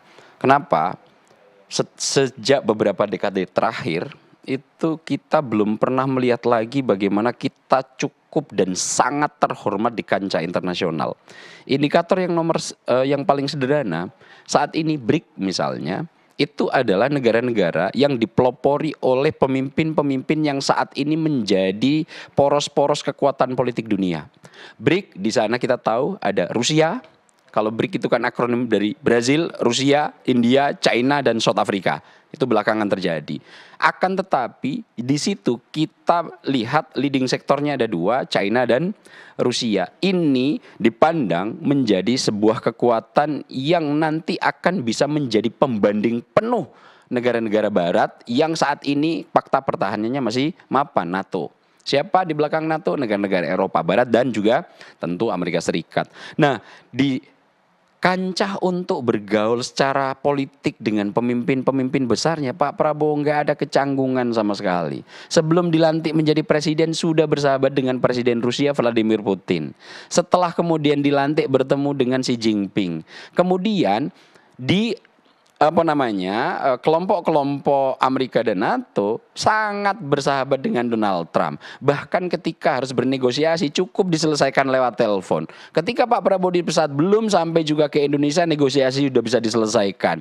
Kemudian kita tahu sangat dihormatinya kita dengan menjadi negara pertama yang menjadi pembuka defile di hari paling penting Prancis, Bastille Day. Di mana itu adalah hari kalau di kita kemerdekaan Republik Indonesia, dan itu satu-satunya negara Asia Tenggara yang kemudian diberikan kesempatan itu Indonesia. Yang lebih terenyuh saya ketika kita selama ini berjuang terkait Palestina. Konteks perjuangan kita, narasinya tidak pernah sevulgar Prabowo Subianto.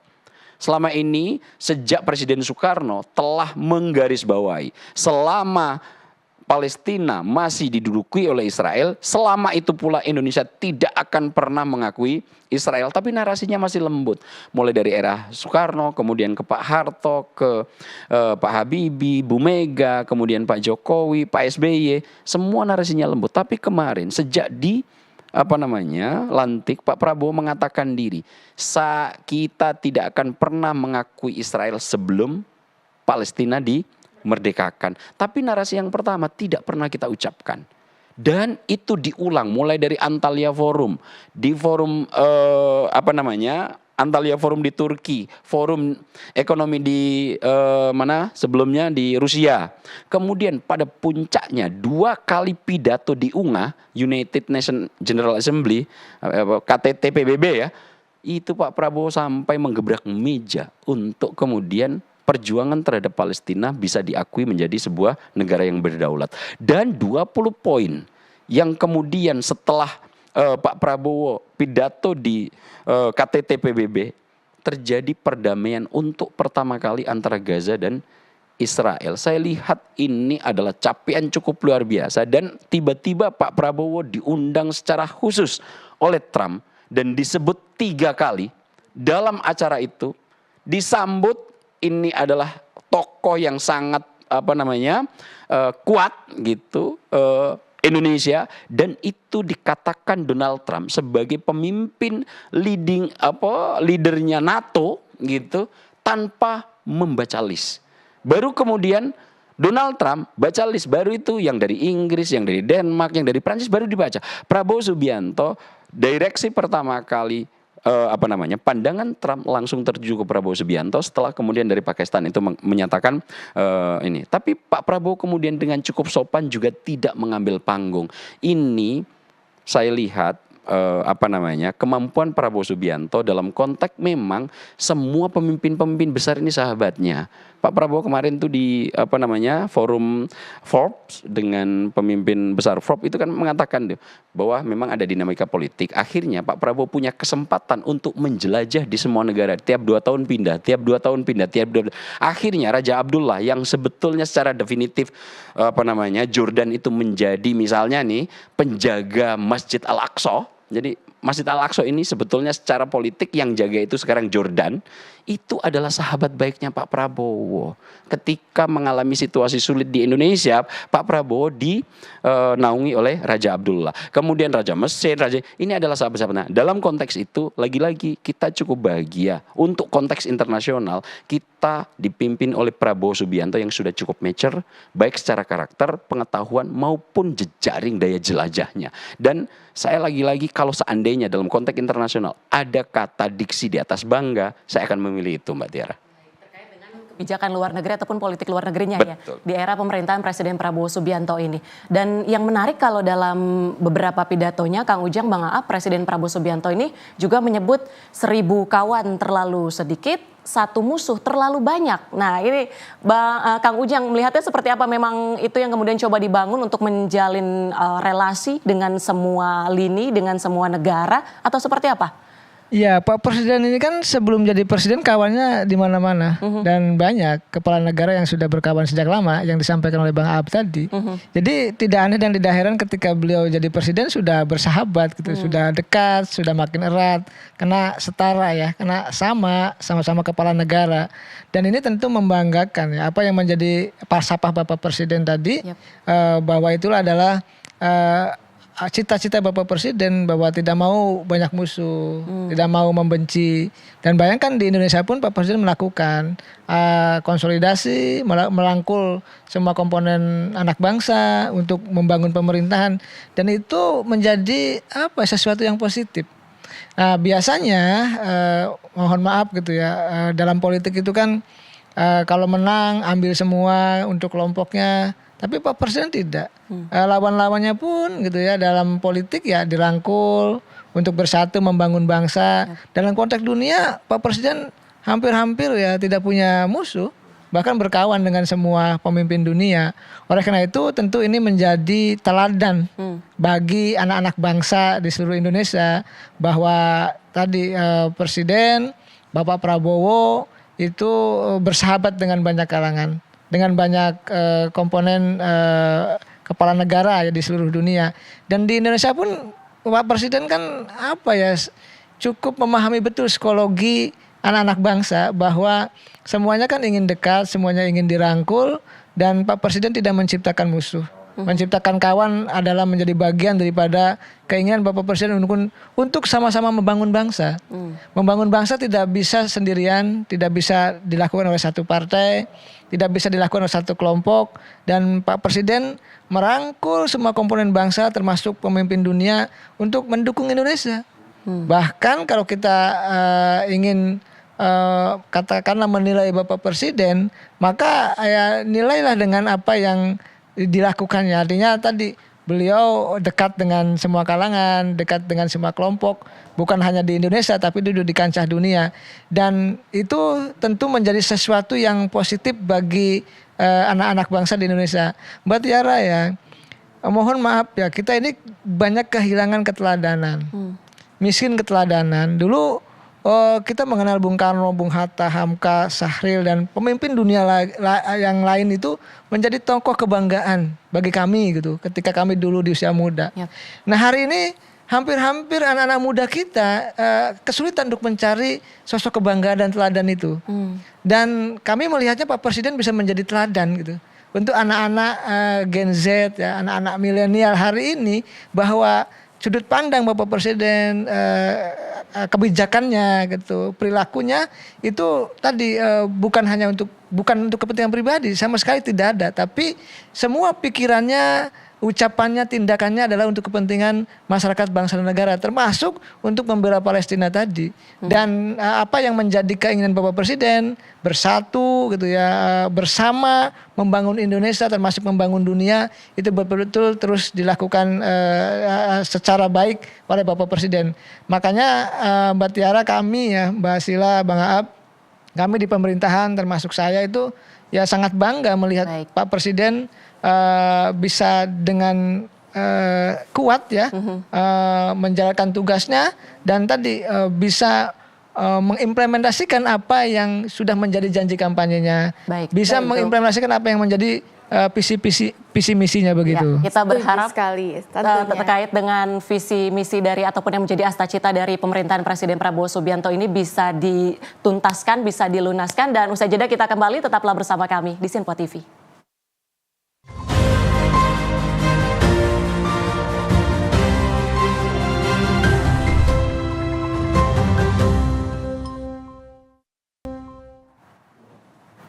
Halo, selamat malam pemirsa. Senang sekali rasanya kami kembali hadir tentunya dalam program live spesial di Menyapa Indonesia Malam mengenai capaian 1 tahun masa pemerintahan Prabowo Gibran. Seperti yang kita ketahui bersama bahwa pembangunan infrastruktur juga menjadi salah satu kunci ataupun program prioritas dari masa pemerintahan Prabowo Gibran ini, di mana salah satu lokasi yang menjadi titik fokusnya ialah Kalimantan Utara. Namun bagaimanakah perkembangan infrastruktur Indonesia dalam 1 tahun ini? Mari kita simak terlebih dahulu tayangan berikut ini.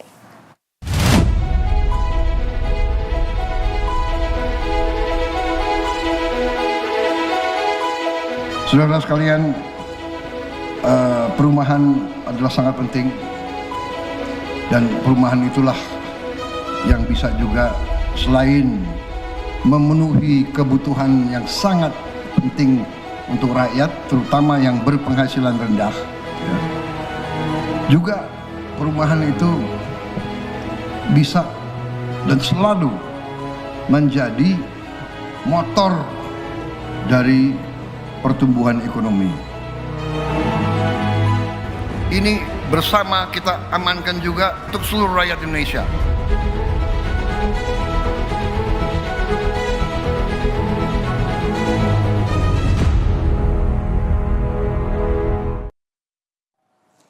Baiklah pemirsa, dari tayangan tadi dapat kita simak bersama bahwa Presiden Prabowo Subianto tidak hanya berfokus lagi-lagi hanya di Pulau Jawa, namun juga melakukan pemerataan infrastruktur dari Sabang sampai Merauke. Salah satunya ialah Kalimantan Utara yang menjadi ataupun menarik perhatian masyarakat, di mana adanya infrastruktur jalan-jalan yang juga dibangun belakangan ini yang mengkoneksikan antara satu tempat dengan tempat lainnya, sehingga adanya perputaran ekonomi yang lebih baik karena adanya pengiriman bahan baku dan juga hal-hal lainnya yang bisa lebih cepat lagi dengan adanya pembangunan jalan tersebut. Kembali lagi nih Kang Ujang. Apa yang sebenarnya ingin kembali dicapai? Melihat kita tahu bahwa dari pemerintahan sebelumnya kita tahu sangat memiliki tagline ataupun sangat lekat dengan sebutan Presiden Pembangunan begitu infrastruktur. Namun sesuai janjinya juga Prabowo tetap melanjutkan program tersebut dan juga berfokus pada di luar Jawa seperti misalnya Kalimantan Utara, dan seperti yang di tayangan tadi kita simak bersama adanya pembangunan rumah yang sudah kita lihat. Dari perspektif Kang Ujang sendiri, bagaimana hal tersebut? Pak Presiden punya janji kampanye kan 3 juta rumah untuk rakyat. Dan hari ini sudah terimplementasikan puluhan ribu, dan itu menjadi sebuah keniscayaan bahwa apa yang menjadi janji kampanye, apa ya yang ada dalam Astacita, apa yang menjadi yang di visi misi itu menjadi sesuatu yang sudah diimplementasikan. Jadi ini kalau bahasanya tadi Bang Ab tadi tidak omon-omon, betul-betul dilaksanakan, betul-betul diimplementasikan, betul-betul dieksekusi. Dan saya juga sudah berkunjung gitu ya, mengecek gitu, memastikan bahwa program ini betul-betul bisa dinikmati oleh anak-anak bangsa yang memang tidak punya rumah, yang selama ini mohon maaf yang menderita. Kita kan negara besar, negara kaya, negara yang punya banyak sumber daya alam yang banyak gitu. Kita kalau saya boleh ilustrasikan gitu, kita tidur di atas emas, batu bara, biji besi gitu, semua ada gitu di Indonesia. Tapi jangan sampai anak-anak bangsa kita tidak punya rumah. Dan Pak Presiden itu sangat fokus dalam konteks tadi memberikan ya rumah yang betul-betul layak ya, betul-betul murah bagi anak-anak bangsa. Dan kami melihatnya bahwa ini adalah bukan hanya sekedar program yang yang hanya menjadi janji saja, tapi betul-betul tulus dari hati Bapak Presiden, tulus dari kebijakan beliau bahwa tadi rakyat Indonesia harus punya rumah yang layak. Jangan sampai menderita, jangan sampai tidak punya rumah. Dan kalau kita baca cita-cita besar beliau ya, bukan hanya ingin mengimplementasikan janjinya 3 juta rumah itu, tetapi bagaimana memastikan rakyat Indonesia itu betul-betul tadi ya diperhatikan, betul-betul diperjuangkan haknya. Yang miskin diangkat derajatnya, yang tidak punya rumah mendapatkan haknya untuk mendapatkan rumah, yang belum berpendidikan punya pendidikan yang baik. Oleh karena itu programnya sangat banyak gitu. Sudah saya spill di depan, ada sekolah rakyat, sekolah Garuda, koperasi desa, MBG, CKG, tadi 3 juta rumah. Dan ini menjadi sesuatu yang kalau kami melihatnya program yang komprehensif dari hulu ke hilir, termasuk swasembada pangan, swasembada energi. Dan kalau kami membaca bahwa keinginan Bapak Presiden menyediakan rumah yang tadi ya, yang layak itu adalah bagian cita-cita bahwa masyarakat Indonesia betul-betul diperjuangkan haknya itu yang selama ini terabaikan, yang selama ini tidak terperhatikan, yang selama ini yang dulu-dulu mohon maaf gitu ya, kurang perhatiannya terhadap persoalan perumahan. Dan hari ini Pak Presiden menginginkan bahwa anak-anak bangsa, rakyat Indonesia jangan sampai tidak punya rumah, jangan sampai tidak sanggup tadi ya memiliki rumah yang layak. Dan kami melihatnya Mbak Sila, Mbak Tiara, Bang Aab, dan seluruh rakyat Indonesia bahwa ini adalah cita-cita Bapak Presiden ya. Bukan hanya memberikan makan yang bergizi, bukan hanya memberikan pendidikan yang layak, bukan hanya ingin masyarakatnya sehat, tetapi juga tadi rumahnya pun ya gitu ya, mereka ya diberikan secara layak ya untuk memastikan mereka punya rumah yang pantas ya, yang baik bagi seluruh rakyat Indonesia ya, tentu yang tadi ya yang menginginkan perbaikan kehidupannya ke depan begitu. Rasanya program 3 juta rumah ini bukan hanya sebatas mimpi lagi begitu Kang Ujang, terutama bagi masyarakat berpenghasilan rendah. Dan kalau misalnya tadi Kang Ujang juga sempat menyebut bahwa sudah ada makan bergizi gratis dari sisi swasembada pangan. Jadi lengkap sudah nih sandang, pangan, papan dengan kehadiran dari program 3 juta rumah ini. Kita ke Bang Aap melihatnya seperti apa Bang Aap, dengan rasanya sudah lengkap ya program Presiden Prabowo Subianto ini, mulai dari sandang, pangan, papan ini seluruhnya diperhatikan. Ya itulah. Tadi saya bilang di awal, kita cukup bersyukur ya. Prabowo Subianto sebagai sosok yang kalau menarasikan dirinya sendiri itu pantang menyerah gitu ya. Kan kemarin sempat itu Kang berpidato di depan mahasiswa UKRI yang wisuda gitu. Kalau urusan untuk tidak pantang menyerah, udah contoh saya aja gitu kan. 5 kali berkontestasi gitu. Akhirnya yang kelima baru terpilih menjadi Presiden Republik Indonesia. Akan tetapi lagi-lagi saya cukup bersyukur ya, Pak Prabowo mungkin ya bukan tanpa alasan untuk terpilih menjadi untuk dalam periode kompetisi kelima kalinya. Saya lihat Pak Prabowo ini sosok yang kalau boleh saya urai dari 4 sisi gitu, intelektual sangat mapan. Sekolah itu sudah sejajar dengan tingkat ekonom-ekonom atau pemikir-pemikir kelas atas. Misalnya untuk menghadiri retreat pertama kali di Hambalang, kemarin Kang siapa yang diundang tuh? Mason Hammer. Tokoh realis paling jadi rujukan saat ini di dunia. Kemudian yang kedua dari sektor kelas sosial ketika beliau lahir, bangsawan.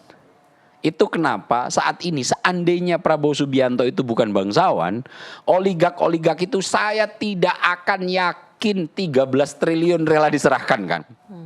Jadi Pak Prabowo di sektor status sosial ini tidak cukup enggan, tidak cukup inferior ketika harus bernegosiasi dengan konglo-konglo atau oligak ini. Karena apa? Secara sejajar nih Pak Prabowo itu di variabel ketiga. Di variabel keempat, daya jelajah pertemanannya mapan betul. Raja Abdullah sahabat ngopinya.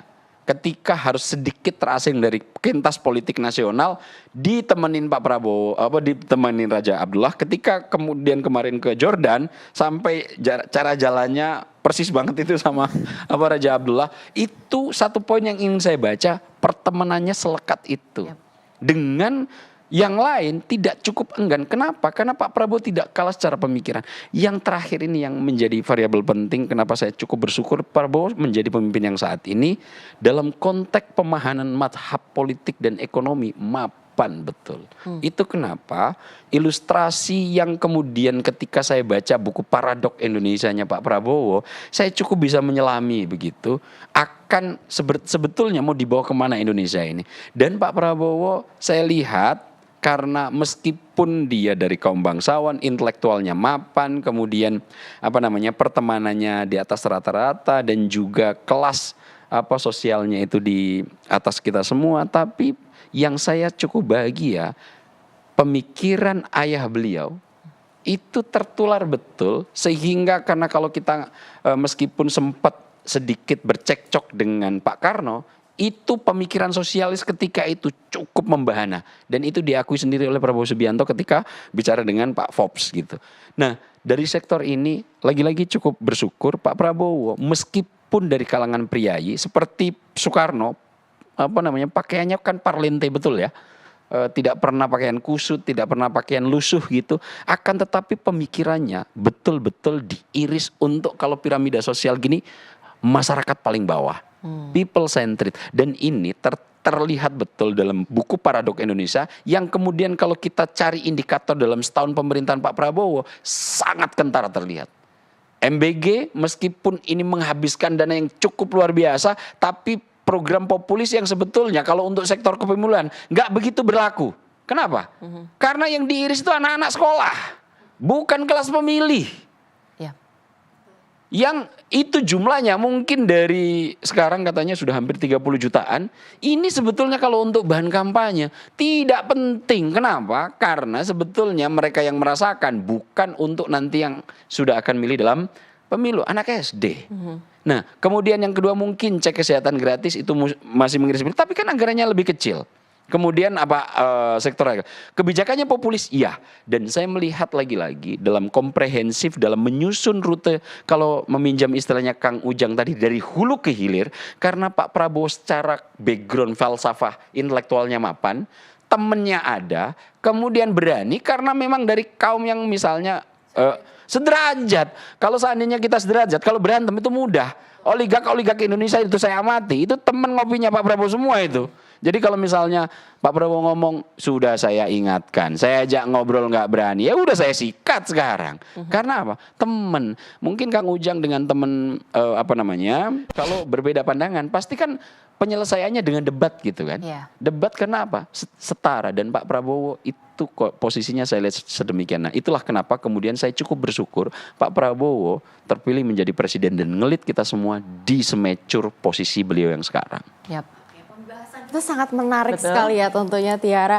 Nah tadi kalau sudah dibahas berkali-kali mengenai pembangunan segalanya untuk rakyat dari desa ke kota, hulu hingga hilir. Kemudian tadi juga kita pada segmen sebelumnya sempat berbicara mengenai hubungan antara Indonesia dengan luar negeri. Ini tentunya juga menarik nih kalau kita membahas mengenai pertumbuhan ataupun pembangunan kampung haji di Mekah. Di mana kita tadi sudah ketahui bahwa Presiden Prabowo sangat lekat begitu dengan Raja Abdullah. Nah dari Kang Ujang sendiri, bagaimana akhirnya nih cita-cita bangsa Indonesia yang memiliki kampung haji di Mekah akhirnya sudah mulai tercapai, mulai terrealisasikan begitu. Bolak-balik kita menyimak bersama adanya Menteri Investasi dan Hilirisasi Rosan Roslani bolak-balik dari Jakarta ke Mekah untuk menentukan lokasi kampung haji itu sendiri. Sudah sejauh apa perkembangannya hingga saat ini? Ya alhamdulillah semua berjalan sesuai yang diinginkan ya, yang diminta oleh Bapak Presiden. Sudah survei gitu ya, tinggal terus bergerak memastikan bahwa apa yang menjadi keinginan Bapak Presiden betul-betul direalisasikan. Kalau nggak salah Menteri Haji sekarang ada di Mekah. Iya betul, betul. Kalau boleh saya cerita ya, saya 2024 yang lalu haji gitu. Dan dan saya banyak masukan gitu ketika di sana, termasuk dari travel Kang katanya. Kalau nanti menjadi bagian dari pemerintah, tolong sampaikan bahwa ini keinginan banyak jemaah, keinginan travel gitu, keinginan rakyat Indonesia untuk membangun kampung haji.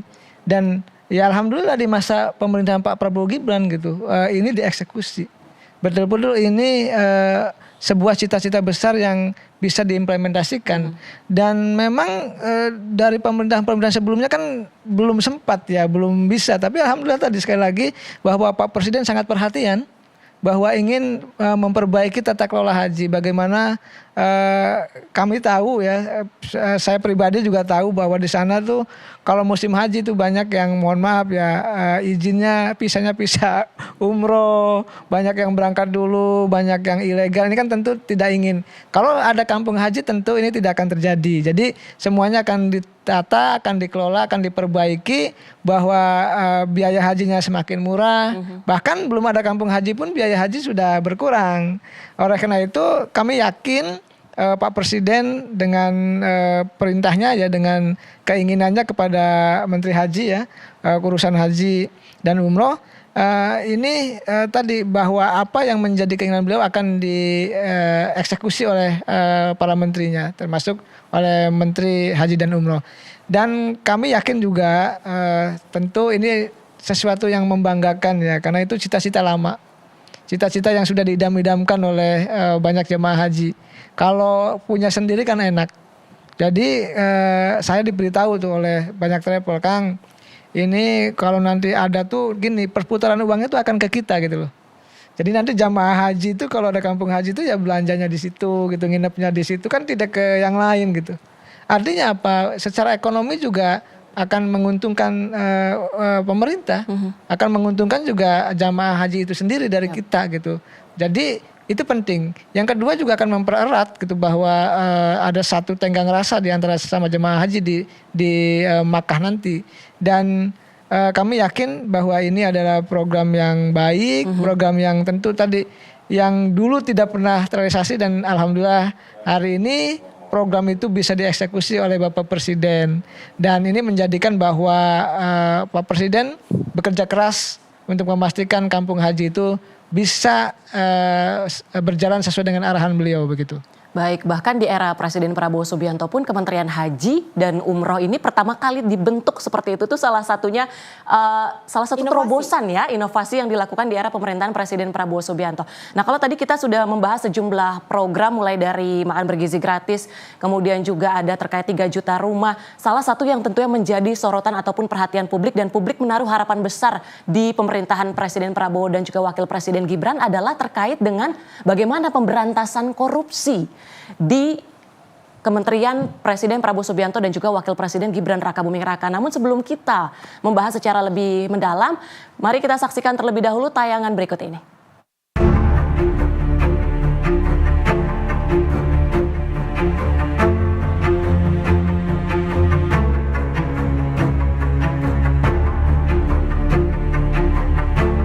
Tidak boleh ada rasa kasihan. Yang kasihan rakyat Indonesia.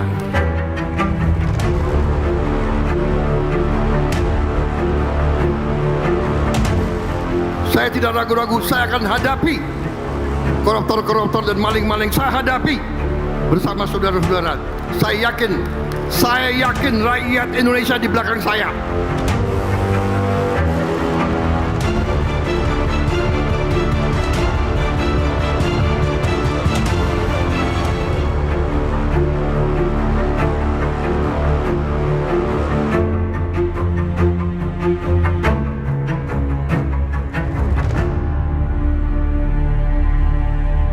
Pemberantasan korupsi masuk dalam salah satu janji yang disampaikan oleh Presiden Prabowo Subianto di pidato kenegaraan pertamanya usai dilantik pada 20 Oktober 2024 lalu. Nah, pembahasan terkait pemberantasan korupsi ini tentunya sangat diminati oleh masyarakat, Kang Ujang, Bang Aap. Kalau dari kita ke Kang Ujang terlebih dahulu, yang akhir-akhir ini juga Presiden Prabowo Subianto bahkan tidak segan-segan untuk mengentaskan korupsi, terutama bahkan di internal Kabinet Merah Putihnya sendiri. Kita sama-sama tahu bagaimana ex-wakil Menteri Tenaga Kerja kemarin yang kemudian tersandung kasus korupsi, kemudian tidak segan-segan untuk kemudian langsung dilakukan reshuffle, pencopotan. Ini sebagai langkah yang dilakukan di Presiden Prabowo Subianto. Kang Ujang, dari pemerintah untuk pemberantasan korupsi ini seperti apa? Sangat jelas dan sangat tegas ya, Bapak Presiden berkali-kali menyampaikan dalam pidatonya di semua kesempatan, di banyak kesempatan, dari mulai sebelum dilantik, bahkan dari mulai dulu janji kampanye gitu ya, berkampanye, lalu juga dalam penyampaian visi misi dan dalam pidato pelantikan, dan terus kami ikuti ya pidato-pidato beliau selalu menekankan pemberantasan korupsi itu. Dan beliau katakan tidak akan pandang bulu. Siapapun ya akan disikat dalam konteks penegakan hukum atau pemberantasan korupsi. Dan kita lihat hasilnya gitu. Bagaimana banyak tambang-tambang ilegal sudah diselamatkan. Bagaimana sawit-sawit ilegal diselamatkan untuk kepentingan negara.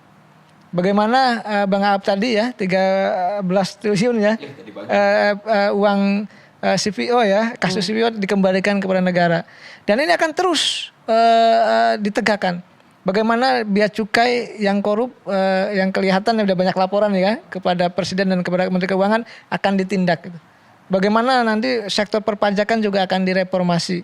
Dan bagaimana Pak Presiden juga menaikkan gaji hakim, memperhatikan bagaimana penegak hukum yang lain, mendorong KPK, mendorong kejaksaan, termasuk mendorong kepolisian untuk sama-sama satu irama dalam pemberantasan korupsi ke depan.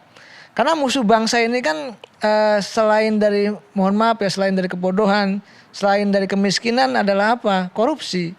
Nah, inilah yang menjadi cita-cita Bapak Presiden, bahwa kalau korupsinya bisa kita berantas, maka masyarakat akan sejahtera. Kalau korupsinya kita bisa hilangkan, maka masyarakat akan mendapatkan kenikmatan pembangunan. Jadi jangan sampai pembangunan itu dirasakan oleh, mohon maaf ya, mereka-mereka yang korup, yang menyimpang ya, menggelapkan anggaran negara dan lain sebagainya. Oleh karena itu di era pemerintahan Prabowo Gibran ini pemberantasan korupsi tidak akan main-main, terus berjalan, dan perang terkait dengan korupsi akan terus dilakukan oleh Bapak Presiden. Oleh karena itu ya kami di pemerintahan, segenap pemerintahan bekerja keras untuk mengawal ya proses pemberantasan korupsi itu, dan Pak Presiden secara langsung ya akan memimpin pemberantasan korupsi itu, dan itu sudah nyata, sudah banyak kasus-kasus besar yang terungkap, sudah banyak koruptor-koruptor yang tadinya tidak tersentuh gitu ya, sekarang walaupun ada di luar negeri disita gitu ya, ditegakkan hukum. Dulu tidak berani, dulu ya mohon maaf ya untuk menyentuh ke arah para mafia itu tidak berani, tapi Pak Presiden hari ini menegakkan pemberantasan korupsi, termasuk menegakkan hukum dengan seadil-adilnya, dan kami cukup optimis bahwa ke depan pemerintahan ini akan semakin baik. akan semakin bagus, akan semakin mudah-mudahan dicintai oleh rakyat Indonesia. Kami tulus bekerja, Pak Presiden juga bekerja keras, tulus bekerja untuk kepentingan masyarakat bangsa dan negara. Khususnya dalam proses penindakan ya, termasuk dalam konteks pemberantasan korupsi, tidak akan pernah berhenti, tidak akan pernah pandang bulu, dan Pak Presiden sudah mengatakan akan memimpin langsung pemberantasan korupsi begitu hingga akar-akarnya, bahkan hingga mana? Hingga Antartika gitu. Bukan ya, jadi semuanya akan dikejar, semuanya akan ditindak sesuai dengan kesalahan yang dilakukan begitu. Tentunya tadi seperti yang sudah Kang Ujang sampaikan, kita ketahui bersama bahwa dalam kurun waktu 1 tahun ini sudah kurang lebih ada 40 orang berdasarkan data tersangka korupsi yang berhasil ditangkap. Begitu berarti bisa kita katakan juga bahwa saat ini KPK seperti kembali memiliki nyawa dan juga tenaganya seperti itu untuk kembali memberantas mafia-mafia korupsi ini. Dan berbicara mengenai mafia, tentunya menarik apabila kita berbicara mengenai mafia minyak. Nih, Kang Aap, kita ketahui bersama kemarin juga sempat viral di masyarakat dan juga di sosial media adanya percampuran minyak yang tentunya itu kembali lagi merugikan masyarakat. Nah, bagaimana dari sudut pandang Kang Aap sendiri menanggapi hal tersebut? Ya, korupsi ini kan sebagaimana telah diurai panjang ya sama Kang Ujang, memang menjadi persoalan paling serius. Lembaga think tank manapun ketika menelisik Indonesia, pasti variabel paling utama yang membuat kita menjadi seperti sekarang, kaya tapi ketimpangan, adanya kemiskinan merajalela, karena satu variabel korupsi. Dan itu kemudian dipertegas Pak Prabowo sebagaimana Kang Ujang katakan tadi, dalam setiap pidato, saya akan lawan yang tadi di VT itu kan keluar. Nah, saya dulu ketika tahun 2014 mendengar Pak Prabowo bercerita terkait dengan banyak bocor-bocor yang kemudian dalam kampanye itu malah menjadi bahan ejekan gitu, ya kan? Viral pada masanya, cukup lekat dengan Pak Prabowo kalau kalimat bocor itu kan. Nah, ini saya baru memahami sekarang. Bagaimana tidak misalnya ya, Mbak Jiska, di Pertamina saja, satu sektor hanya untuk oplosan tadi itu, kerugian negara hampir mencapai 1 triliun. Itu analisis KPK. Dan kemudian ini kalau tidak disentuh maka akan merambat ke yang lain. Yang menarik, selama kepemimpinan 3 presiden, sosok yang ditengarai menjadi pemain inti dari mafia ini tidak pernah tersentuh. Tapi saat ini di era Pak Prabowo, kalau tidak salah sudah ditetapkan menjadi DPO kalau nggak salah ya, daftar pencarian orang RC. Nah, saya hanya membayangkan 1 titik hanya korupsi minyak oplosan 1 triliun. Kemudian saya membayangkan tadi untuk ekspor CPO sudah berhasil mengembalikan dana negara 13 triliun. Saya membayangkan bagaimana ditambang Kang yang kemarin kemudian sudah diambil alih. Ilegal 4, juta sekian yang sudah Pak Prabowo bilang sudah berhasil diambil penuh total gitu. Nah, dari sektor ini akhirnya saya bisa memahami kalimat bocor yang dikemukakan oleh Prabowo. Mungkin etalase baru tadi pagi dikeluarkan oleh Prabowo, dan mungkin saya juga baru sekali itu Kang melihat tumpukan uang sebanyak itu gitu ya. Meskipun secara simbolik gitu, Masya Allah itu gimana itu yang lain-lain ya. Nah, ini juga menjadi perhatian serius. Nah, dalam konteks ini yang paling pedih dan mengiris hati gitu terkait yang dikemukakan Kang Ujang tadi, keberhasilan kita bernegosiasi dengan Arab Saudi untuk mendapatkan tanah nanti milik Indonesia untuk kampung haji. Yang di situ kita tahu kasusnya di KPK sedang berjalan. Masya Allah Pak Kang, urusan akhirat aja masih dikorupsi Kang. Dapat jatah kelebihan kuota, bukannya malah diamanahi, dan itu sekarang lagi ditelisik. Belum lagi kemudian di pendidikan Chromebook ya, yang ternyata berapa nilainya kalau nggak salah hampir 1 triliun juga itu. Tingkat kerugiannya untuk yang saat ini dipersoalkan. Nah, dalam sektor ini saya akhirnya terenyuh, memang kalimat Prabowo Subianto yang dikemukakan untuk segera diberantas, ada indikator baik kok. Dan jika pada awalnya Pak Prabowo hanya bisa memakai Kejaksaan Agung sebagai sosok yang dipilih tanpa harus berdiskusi sama DPR gitu kan, itu yang diperintahkan untuk kemudian mengobrak-abrik kaum oligark ini. Dan akhirnya juga KPK sebagai lembaga yang independen ikut terpantik juga nih Kang. Chromebook, haji, beberapa tambang juga sedang ditangani. Nah, saya berharap ini menjadi simultan untuk tanda-tanda baik, karena ternyata misalnya yang 13 triliun tadi diperintahkan oleh Prabowo ke Menteri Keuangan untuk memberikan beasiswa bagi mereka-mereka yang punya IQ di atas 120. Kita kirim sebanyak-banyak ke luar negeri, belajar sebaik-baiknya, nanti itulah yang akan menjadi soko guru baru dalam kelanjutan bangunan. Nah, dalam konteks ini kok sepertinya meskipun ada kasus-kasus yang dengan alasan khusus Prabowo Subianto dikritik dengan sangat keras. Pemberian amnesti terhadap Hasto Kristianto. Tapi saya melihat juga di balik itu ada alasan cukup kuat kenapa kemudian harus mengambil langkah sebagai upaya untuk rekonsiliasi dan integrasi. Nah, dalam situasi-situasi ini kalau saya secara pribadi cukup punya harapan dengan setahun pemerintahan Prabowo. Kalau lagi-lagi meminjam istilahnya Kang Ujang, dari hulu ke hilir sudah disentuh.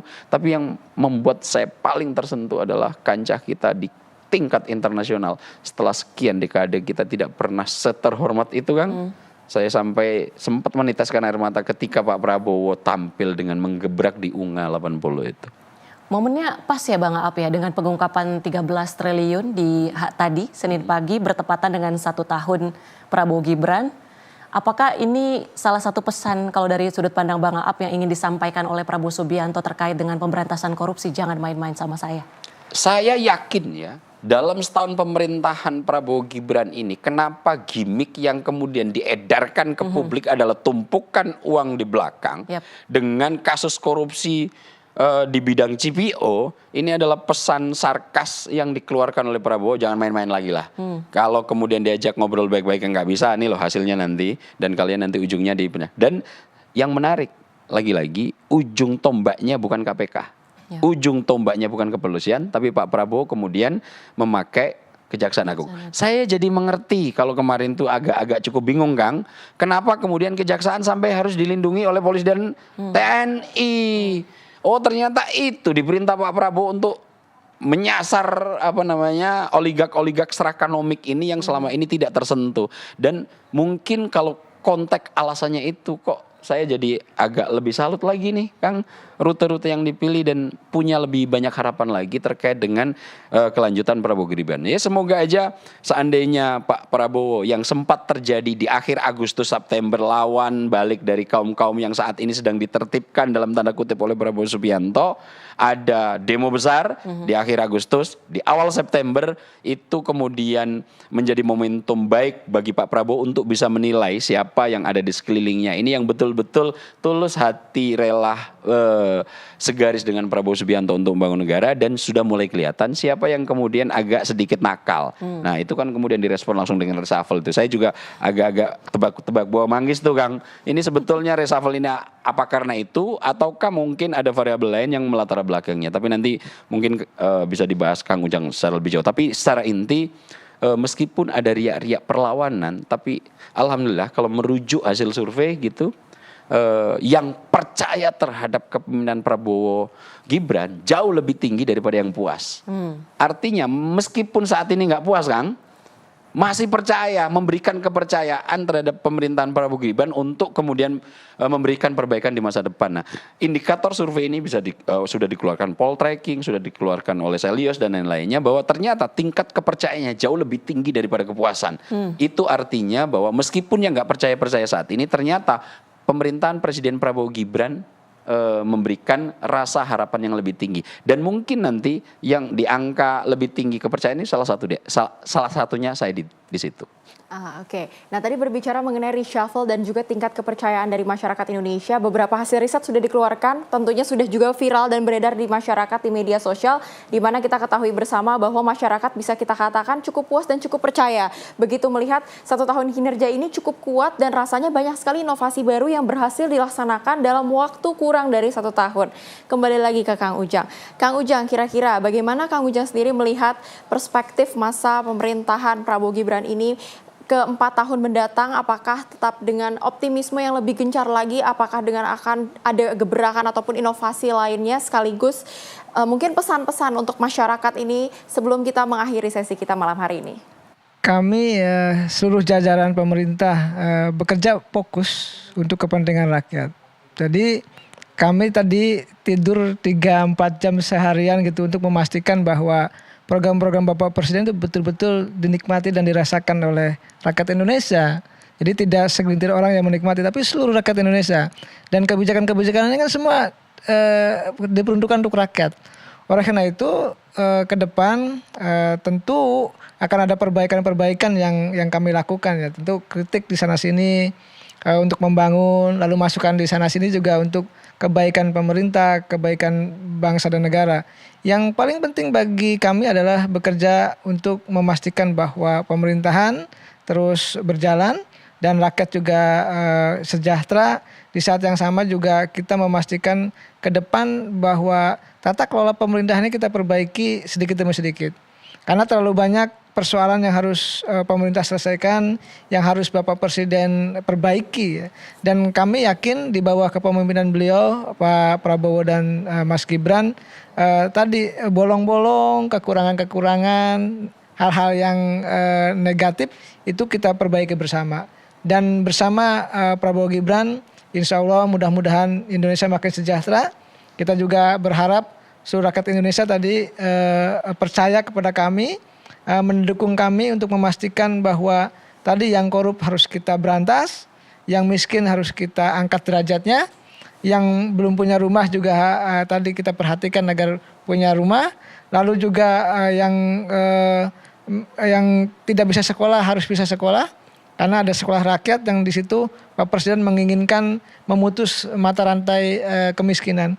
Yang punya IQ tinggi gitu ya, disekolahkan di kampus-kampus terbaik di luar negeri.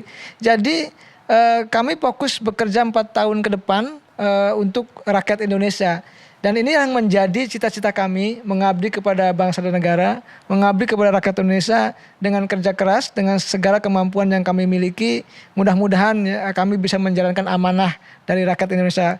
Khususnya Bapak Presiden mudah-mudahan selalu sehat, selalu diberkahi oleh Tuhan Yang Maha Esa. Agar apa? Agar bekerja tadi ya lebih baik lagi, bekerja lebih semangat lagi untuk memastikan rakyat Indonesia menjadi tuan di negeri sendiri, menjadi sejahtera dan tadi ya menikmati kue pembangunan.